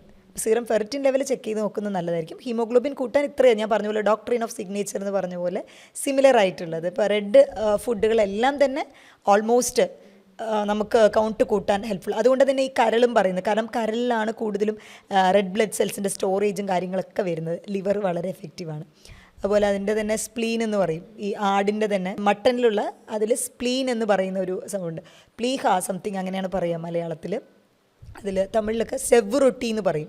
അതായത് അതൊരു ഇത്രയും ചെറിയൊരു പീസായിട്ട് ഉണ്ടാവുക. അത് ചുമരിൽ ഒട്ടിക്കഴിഞ്ഞാൽ അങ്ങനെ സ്റ്റിക്കായി നിൽക്കും. അത് ഏറ്റവും അയൺ റിച്ച് ആണ്. എന്നുവെച്ചാൽ അതൊരു ചെറിയൊരു പോർഷനാണ്. പക്ഷേ അത് കഴിച്ചു കഴിഞ്ഞാൽ വിത്തിൻ 1 week ഓർ എന്താ പറയുക 10 days തന്നെ കൗണ്ട് നന്നായി കയറും. വളരെ എഫക്റ്റീവാണ്. അപ്പോൾ മട്ടനിൽ തന്നെ ആ പാർട്സൊക്കെ കഴിക്കുന്നതായിരിക്കും. അതിൻ്റെ സ്പ്ലീൻ ഞാൻ പറഞ്ഞ പോലെ പ്ലീഹ എന്ന് പറയുന്നത് അതൊക്കെ എടുക്കുന്നതായിരിക്കും കുറച്ചുകൂടെ. അത് കഴിക്കാൻ ഇത്തിരി ചൊവ്വ വ്യത്യാസം ഉണ്ടാവും. അത് നമ്മൾ മാക്സിമം നമ്മുടെ അതായിട്ടുള്ള കുക്കിംഗ് സ്റ്റൈലൊക്കെ ഒന്ന് മാറ്റി പിടിച്ചു കഴിഞ്ഞാൽ തീർച്ചയായിട്ടും അത് ഇഫക്റ്റീവാണ് രക്തത്തിൻ്റെ കൗണ്ട് കൂട്ടാനായിട്ട്. പിന്നെ അതേപോലെ അയൺ റിച്ച് കഴിക്കുമ്പോൾ എന്തിപ്പോൾ നമ്മൾ പറഞ്ഞല്ലോ അലോപ്പതിയിലും വൈറ്റമിൻ C സപ്ലിമെൻറ്റ് ചെയ്യാറുണ്ട് എന്നുള്ളത്. അപ്പോൾ നമ്മുടെ ശരീരത്തിൽ അയൺ റിച്ച് ആയിട്ടുള്ള ഭക്ഷണങ്ങൾ വലിച്ചെടുക്കണമെന്നുണ്ടെങ്കിൽ കൂടെ ഒന്നെങ്കിൽ നാരങ്ങാ നീര് എടുക്കാനായിട്ട് ശ്രദ്ധിക്കുക, അല്ലെങ്കിൽ സിട്രസ് ഫ്രൂട്ട്സ് വൈറ്റമിൻ C അടങ്ങിയിട്ടുള്ളത് എടുക്കാനായിട്ട് ശ്രദ്ധിക്കും. അപ്പോൾ അതിന് പകരം ചിലർ വിചാരിക്കും വൈറ്റമിൻ C ടാബ്ലറ്റ് എടുത്താൽ പോരെയെന്ന്. അതിൽ പ്രശ്നമുണ്ട്. വൈറ്റമിൻ C കൂടുതലായിട്ട് എടുത്താലും ചിലർക്ക് കിഡ്നി സ്റ്റോൺ ഫോർമേഷൻ അങ്ങനത്തെ ഇഷ്യൂസ് വരാൻ ചാൻസ്. അപ്പോൾ ടാബ്ലറ്റായിട്ട് എടുക്കുന്നതിനേക്കാളും ചെറിയ തോതിൽ ഒരു നാരങ്ങ നീരോ അല്ലെങ്കിൽ ഒരു ഓറഞ്ച് ജ്യൂസോ, ഇനി അതല്ല ഏറ്റവും വൈറ്റമിൻ C കൂടുതലുള്ളത് പേരക്കയിലാണ്, ഓറഞ്ചിനേക്കാൾ കൂടുതലുള്ളത് പേരക്കയിലാണ്. അപ്പോൾ അതും എടുക്കാനായിട്ട് ശ്രദ്ധിക്കാം. അതുപോലെ ഡോക്ടറെ, ഡെലിവറി കഴിഞ്ഞ ഒരുപാട് അമ്മമാർക്കുള്ളതാണ് പോസ്റ്റ്മോർട്ടം ഡിപ്രഷൻ എന്ന് പറഞ്ഞൊരു സ്റ്റേജ്. അപ്പോൾ അതിൻ്റെ ലക്ഷണങ്ങൾ എന്തൊക്കെയാണ്? അതിനൊക്കെ നമ്മൾ എന്തൊക്കെ ശ്രദ്ധിച്ചാലാണ് അതൊന്ന് മറികടക്കാൻ കഴിയുക? പോസ്റ്റ്മോർട്ടം ഡിപ്രഷൻ എന്ന് പറയുമ്പോൾ ഇത് ശരിക്കും നമ്മൾ ബിഫോർ ഡെലിവറി നമ്മൾ ആക്ച്വലി ലേഡീസ് സിംഗിളായിട്ട് തന്നെ ആയിരിക്കും. അപ്പോൾ ആഫ്റ്റർ പ്രസവത്തിന് ശേഷം കുട്ടിയുടെ ഉറക്കം ഇതെല്ലാം മാറും. പിന്നെ എന്താ വെച്ചാൽ അത്രയും ദിവസം നമുക്ക് കിട്ടിയിരുന്നൊരു കെയർ പിന്നെ ഫുൾ ആൻഡ് ഫുൾ കുട്ടിക്ക് മാത്രമായിട്ടൊരു കോൺസെൻട്രേഷൻ വരും. അമ്മേനെ അവർ തീരെ മറന്നു. അങ്ങനെ ഒരാളില്ല. ജസ്റ്റ് ഭക്ഷണം കൊടുത്തു കഴിഞ്ഞാൽ കുട്ടിക്ക് ഫീഡ് ചെയ്യുക. ശരിയാണ്. ഇപ്പോൾ കാണാൻ ആൾക്കാർ വരികയാണെങ്കിൽ കൂടി കുട്ടിക്ക് മാത്രം ഡ്രസ്സ് കൊണ്ടുവരുന്ന ഒരു പതിവുണ്ട്. നമ്മൾ കുട്ടിയുടെ കാര്യം മാത്രം, കുട്ടിയുടെ പ്ലസ്സും മൈനസ്, നിനക്ക് സുഖമാണോ, നിൻ്റെ ഇതാണോ. ഇപ്പം എന്നെ വരെ ആക്ച്വലി നോർമൽ ഡെലിവറിയാണ്. അപ്പോൾ നടക്കാൻ ബുദ്ധിമുട്ടായിട്ടുള്ള സ്റ്റാർട്ടിങ് സ്റ്റേജ് സുഖപ്രസവമായിരുന്നല്ലോ, പിന്നെന്താ നടക്കാൻ ബുദ്ധിമുട്ട് എന്ന് പറഞ്ഞിട്ടോ. ആക്ച്വലി ഡെലിവറി കഴിയുമ്പോൾ ഓട്ടോമാറ്റിക്കലി നമുക്ക് ബോഡി മസിൽസ് ഒക്കെ വീക്ക് ആവുകയാണ്. അപ്പോൾ ആദ്യത്തെ ഒരു ഡേയ്സ് അങ്ങനെ ചടപടയെന്ന് ഓതി നടക്കാനൊന്നും പറ്റില്ല. ഫസ്റ്റ് 4 or 5 days ഇങ്ങനെ ചോദിച്ചവരുണ്ട്. അപ്പോൾ അങ്ങനെ നമുക്കുള്ളൊരു കെയർ എന്ന് പറയുന്നത് പറ്റില്ലാണ്ടാവും. നമ്മുടെ അടുത്തുള്ള ശ്രദ്ധ ഇല്ലാണ്ടാവും. ഹസ്ബൻഡിൻ്റെ കെയറും കാര്യങ്ങളും അതും പ്രോപ്പർലി കിട്ടാണ്ട് വരും. ബിക്കോസ് പലയിടത്തും അങ്ങനെ ഒരു ബാരിയർ ഉണ്ടല്ലോ, ഹസ്ബൻഡ് കാണാൻ പാടില്ല, അങ്ങനെയൊക്കെ ഒരു സിറ്റുവേഷൻ വരുന്ന ടൈമിൽ ഇത് കൂടുതൽ ഇഷ്യൂസ് ആവും. ഇത് ആദ്യത്തെ ഒരു ഫ്യൂ വീക്സിൽ വരുന്നതിന് നമ്മൾ ബേബി ബ്ലൂസ് എന്നാണ് പറയുക. അതായത് ചെറിയൊരു ചേഞ്ച്, നമ്മൾ ഏതൊരു ഇതെന്ന് ഒരു സിറ്റുവേഷനിൽ നിന്ന് പുതിയതായിട്ട് വന്നതിൽ അത് 1 or 2 weeks നിൽക്കുന്നത് ഓക്കെ. പക്ഷേ ഈ പോസ്റ്റ്മോർട്ടം ഡിപ്രഷൻ എന്ന് പറയുന്നതിൻ്റെ സിവിയാരിറ്റിയിൽ എത്തുന്നതാണ്. അതായത് ഈ ഒരു സ്റ്റേജിലെത്തുമ്പോൾ അവർ വെറുതെ കരയും. അപ്പോൾ ഇത് കൂടെ നിൽക്കുന്നവർ, ഞങ്ങളും കുറേ പ്രസവിച്ചിട്ടുണ്ട്. ഇതാണ് ഒരു ഡയലോഗ്. ഇപ്പോൾ ഓൾഡർ ലേഡീസ് ആകുമ്പോൾ, അതായത് അമ്മയോ അമ്മായിമ്മയോ ആകുമ്പോൾ, അല്ലെങ്കിൽ റിലേറ്റീവ്സ് ആകുമ്പോൾ, ഞങ്ങളും കുറേ പ്രസവിച്ചു, ഞങ്ങൾക്കൊന്നും ഇല്ലാത്തതാണല്ലോ, ആദ്യമായിട്ട് പ്രസവിക്കുന്ന ആളൊന്നുമല്ലല്ലോ എന്നുള്ള ചോദ്യം വരും. പക്ഷെ ഇപ്പോൾ ഒരുപാടുണ്ട് ഈ പോസ്റ്റ്മോർട്ടം ഡിപ്രഷൻ. എന്ന് വെച്ചാൽ അവർക്കത് കണക്ട് ചെയ്യാൻ പറ്റാതെ വരും. കുട്ടിയായിട്ട് നോർമലി കുട്ടിയെ സ്നേഹിച്ച് അങ്ങനെ കുട്ടീനോട് ഒരു വെറുപ്പ് തോന്നാം, സ്വയം തന്നെ വെറുപ്പ് തോന്നുക, കരയുക, എക്സ്ട്രീമായിട്ട് കരയുക. ഈവൺ ഈ പോസ്റ്റ്മോർട്ടം ഡിപ്രഷൻ പ്രോപ്പറായിട്ട് ട്രീറ്റ് ചെയ്തില്ലെങ്കിൽ സൂയിസൈഡൽ ടെൻഡൻസിക്ക് വരെ കാരണമാവും. ചിലരിപ്പോൾ ചില കേസസ് നമ്മൾ കാണില്ല, കുട്ടീനെ കൊന്നു, അങ്ങനെയൊക്കെ മനഃപൂർവ്വം ചെയ്യുന്നതല്ല. She has A mental disorder. ആ ഒരു പോസ്റ്റ്മോർട്ടം ഡിപ്രഷൻ എന്നുള്ളതുണ്ട്. അത് ആ ഒരു സ്റ്റേജിൽ കണ്ടറിഞ്ഞ് കൗൺസിലിങ്ങും പ്രോപ്പർ ആവശ്യമാണ്, ഫാമിലി സപ്പോർട്ട് ആവശ്യമാണ്. ഫാമിലി ചുറ്റുമുള്ളതിൻ്റെ ആ ഒരു സിറ്റുവേഷൻ അതൊക്കെ നമുക്ക് കറക്റ്റായിട്ട് വരണം. ഒപ്പം പ്രോപ്പർ ട്രീറ്റ്മെൻറ്റ് എടുക്കേണ്ട കേസാണ് ഈ പോസ്റ്റ്മോർട്ടം ഡിപ്രഷൻ എന്ന് പറയുന്നത്. കാരണം ഒരു കാരണമില്ലാതെ കരയും. എന്തിനാണ് കരയുന്നതെന്ന് അവർക്ക് തന്നെ അറിയില്ല. കുട്ടീനെ വേണ്ടത്ര, പിന്നെ ഒരു ഗിൽറ്റ് ഫീലിംഗ് എന്താ അറിയട്ടെ, നമ്മുടെ കുട്ടീനെ പ്രോപ്പർ നോക്കാൻ പറ്റിയില്ല എന്നുള്ളൊരു ഗിൽറ്റ് ഫീൽ അവർക്കുണ്ടാവും. ഉറക്കം പ്രോപ്പർ ആയിരിക്കില്ല, വിശപ്പ് പ്രോപ്പർ ആയിരിക്കില്ല. ഇതൊക്കെ ഒരു 2-3 months ശേഷവും, അങ്ങനെ ചിലർക്ക് 2 years വരെ ലാസ്റ്റ് ചെയ്യും ഈ പോസ്റ്റ്മോർട്ടം ഡിപ്രഷൻ എന്ന് പറയുന്നത്. അതും കൂടുതൽ സിവിയർ ആവാനുള്ള ചാൻസ് മുന്നേ എന്തെങ്കിലും മെൻ്റൽ ഡിസോർഡേഴ്സ് ഉള്ളവർ, അതായത് ആങ്സൈറ്റിയോ ഡിപ്രഷനോ മുന്നേ എഫക്റ്റ് ചെയ്തവർ, അതും അല്ലെങ്കിൽ ഇപ്പോൾ കുട്ടിയുടെ ഡെലിവറി ഭയങ്കര കോംപ്ലിക്കേറ്റഡ് ആയിട്ടുള്ളവർ, അല്ലെങ്കിൽ ഇപ്പോൾ കുട്ടിയുടെ ഡെലിവറിയോടനുബന്ധിച്ച് ഹസ്ബൻഡിന് എന്തെങ്കിലും സംഭവിക്കുക, അല്ലെങ്കിൽ ഹസ്ബൻഡായിട്ട് സെപ്പറേറ്റഡ് ആവുക, ഡിവോഴ്സ് ആവുക, ഇങ്ങനത്തെ ഒരു സിറ്റുവേഷനിലുള്ളവർ കുറച്ചുകൂടി ഡിപ്രഷൻ സ്റ്റേജ് കൂടും. അപ്പോൾ ഇങ്ങനെയുള്ള ടൈമിൽ ഫാമിലി ഒരു സപ്പോർട്ട് എന്നുള്ളത് വളരെ ഇമ്പോർട്ടൻ്റ് ആണ്.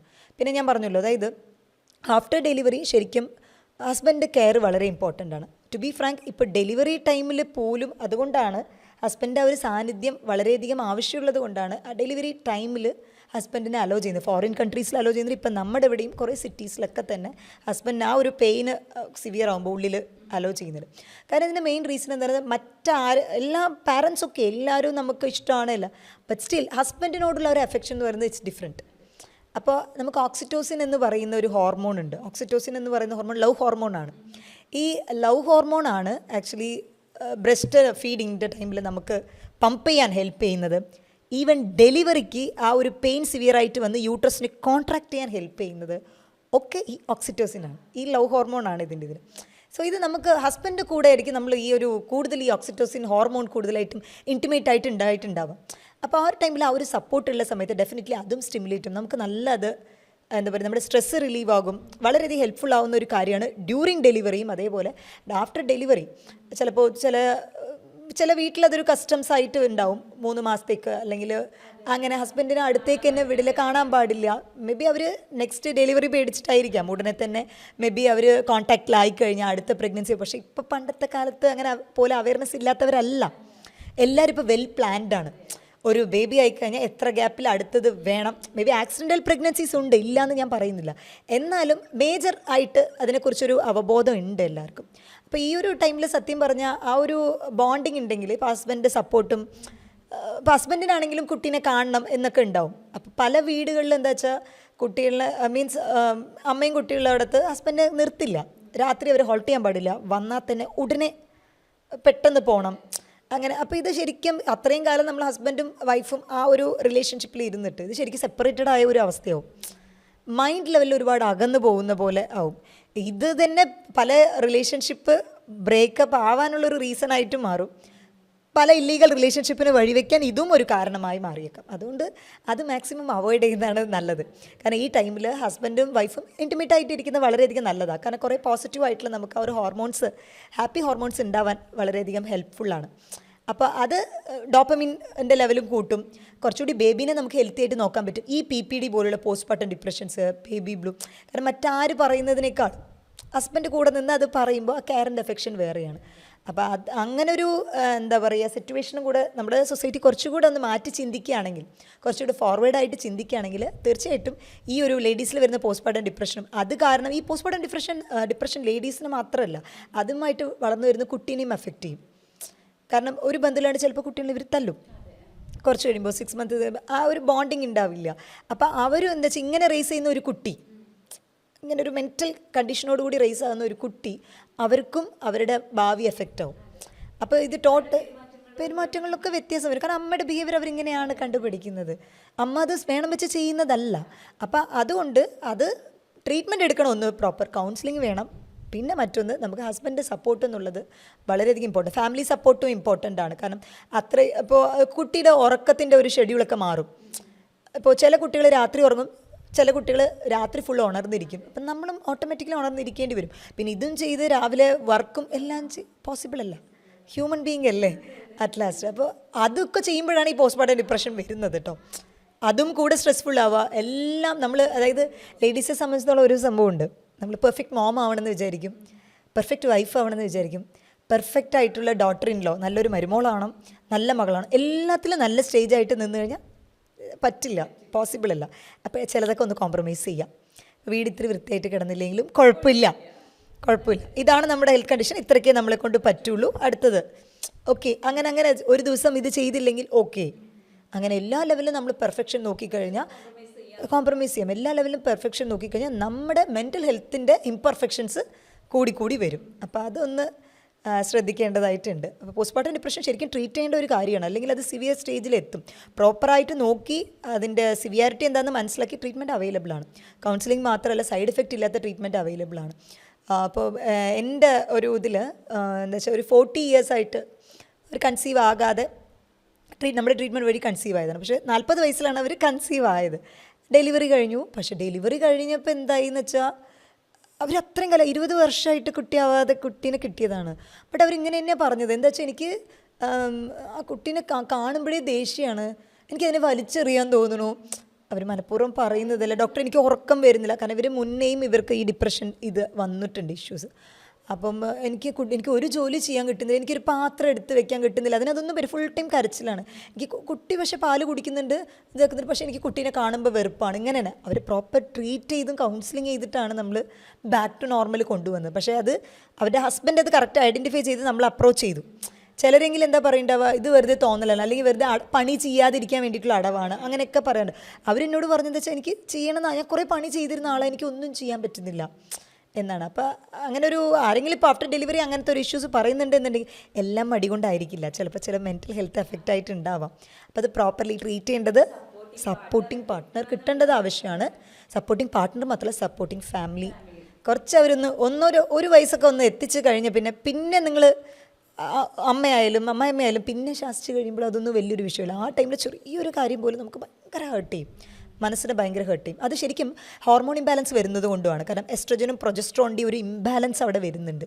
അപ്പോൾ അതും കൂടെയാണ് ഇതിന് കാരണമാകുന്നത്. അപ്പോൾ ഇതിന് വേണ്ടി ഒരുപാട് സൈക്കാട്രിക്കലായിട്ടുള്ള മെഡിസിൻസ് എടുക്കണം എന്നുള്ള ആവശ്യമില്ല. കാരണം ചിലപ്പോൾ സൈഡ് എഫക്ട്സിലോട്ട് വരാം അത് കണ്ടിന്യൂസ് ആയിട്ട് ഇതാക്കുമ്പോൾ.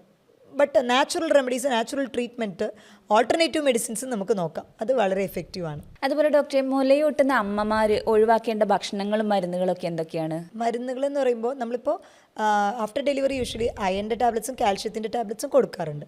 അത് നോർമലായിട്ട് എടുക്കാം, കുഴപ്പമില്ല. അതല്ലാതെ ചില ലേഗ്യങ്ങളൊക്കെ ചിലത് ഉണ്ടാക്കും. ലേഗ്യം ഇൻ ദ സെൻസ് കുറേ നട്ട്സൊക്കെ വെച്ചിട്ട് ബാദാം അതൊക്കെ എടുക്കാം, ചെറിയുള്ളി, വെളുത്തുള്ളി ഇതൊക്കെ വെച്ച് ഉണ്ടാക്കുന്നതുണ്ട്. അതൊക്കെ വളരെയധികം എഫക്റ്റീവാണ്, അതൊക്കെ എടുക്കാം.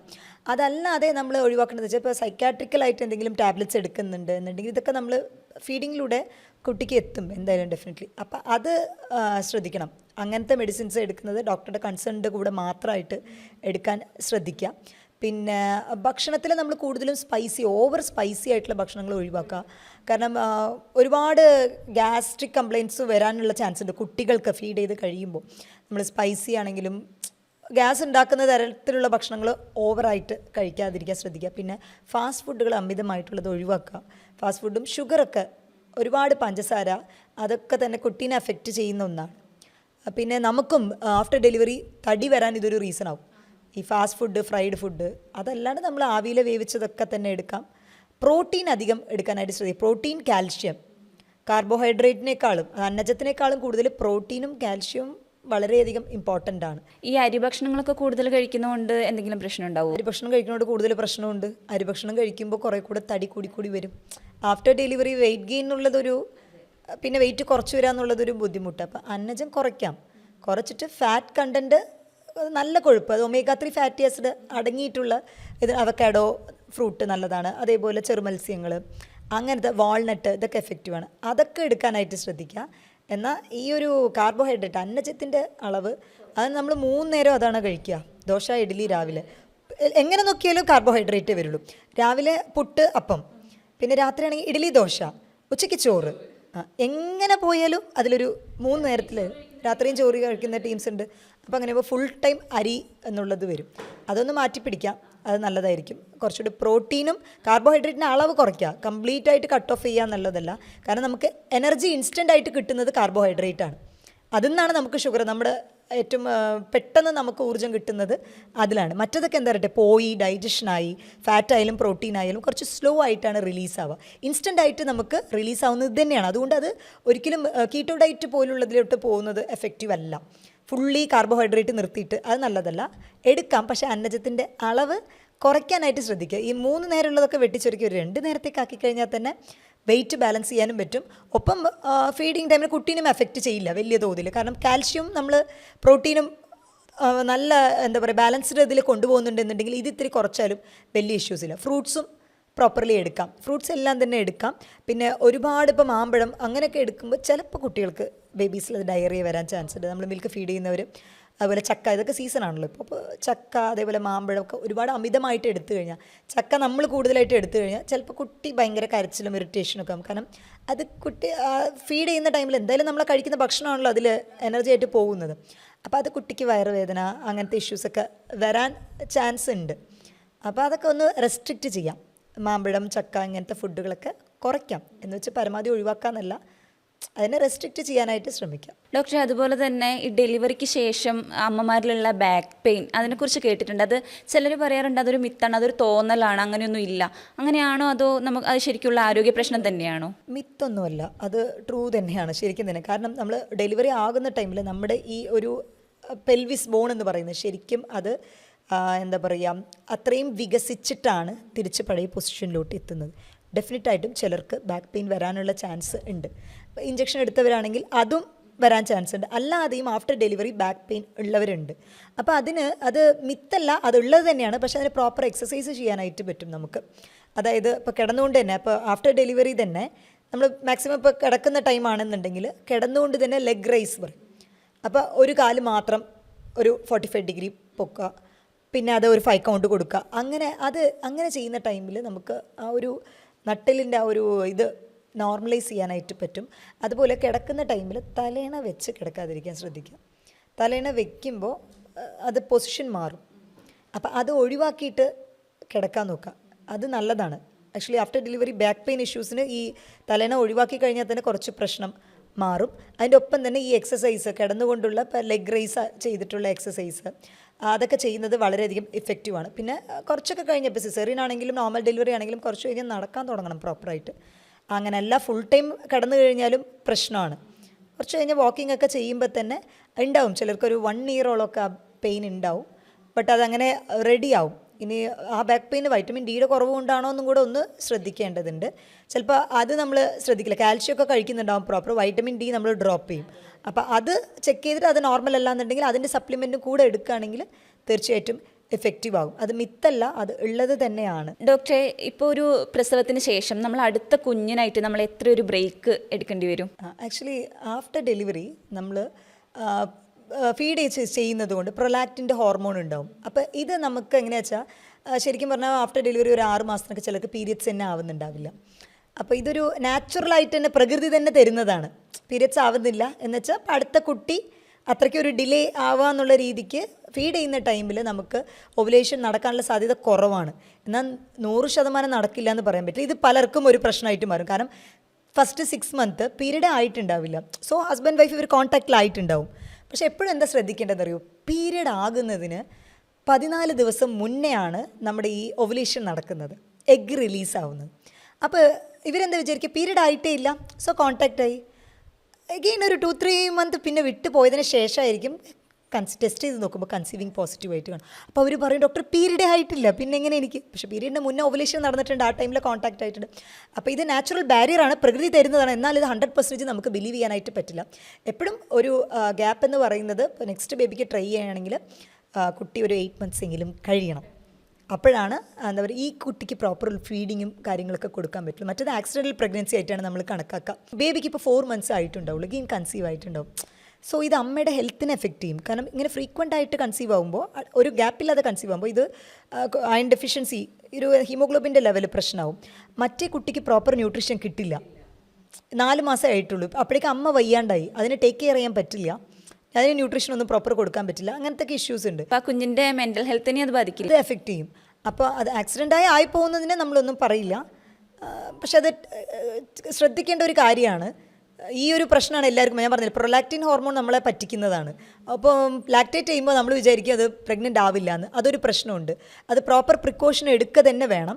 കറക്റ്റ് ഒരു ടൈം പീരീഡ് നോക്കുകയാണെങ്കിൽ കുട്ടിക്കൊരു 8 months or 1 year കഴിഞ്ഞതിന് ശേഷം നിങ്ങൾ നെക്സ്റ്റ് ബേബിക്ക് ട്രൈ ചെയ്യുന്നതായിരിക്കും നല്ലത്. അപ്പോഴാണ് ഈ കുട്ടിയും ഒന്ന് വളർന്ന് വന്നിട്ടുണ്ടാവും, അതിന് പ്രോപ്പറായിട്ടുള്ള ന്യൂട്രീഷനൊക്കെ കിട്ടിയിട്ടുണ്ടാവുള്ളൂ. മറ്റത് രണ്ടും അവതാളത്തിലാവും. വളർന്നു വരും, കുട്ടികൾക്ക് പ്രശ്നമില്ല, അമ്മമാർക്കും സ്ട്രെസ്സ് കൂടുതലാണ്. അന്നത്തെ കാലത്ത് അങ്ങനെയൊക്കെ ചെയ്തിരുന്നു, ഇല്ലയെന്ന് ഞാൻ പറയുന്നില്ല. പക്ഷെ നമുക്കും സ്ട്രെസ്സ് കൂടുതലാണ്. മാത്രമല്ല കുട്ടികൾക്കും പ്രോപ്പർ കെയർ കിട്ടില്ല, അവർക്ക് ന്യൂട്രീഷനും കാര്യങ്ങളും. അതാണ് മെയിൻ പ്രശ്നം. ഈ ഫീഡിങ് എഫക്റ്റ് ചെയ്യും. കാരണം ഒരു സ്റ്റേജ് എത്തുമ്പോൾ ഒരു 6 months കഴിയുമ്പോൾ കുട്ടിയുടെ ഫീഡിങ് നിർത്തേണ്ടി വരും. കാരണം ഇത് ഫീഡ് ചെയ്യുന്ന ടൈമിൽ ഒരുപാട് കാൽഷ്യം അയണും ലോസ് ആവും. അപ്പോൾ അത് ഈ കുട്ടീൻ്റെ ഗ്രോത്തിനെ എഫക്റ്റ് ചെയ്യും. അങ്ങനെ 2 പേരുടെയും ഗ്രോത്ത് ഇംബാലൻസ് വരും. അപ്പോൾ ആക്സിഡൻ്റലായിട്ട് പറ്റിപ്പോകുന്നതിന് നമുക്ക് ഒന്നും ചെയ്യാൻ പറ്റില്ല. പക്ഷേ അത് പ്രിവെൻറ്റ് ചെയ്യാനായിട്ട് പറ്റും.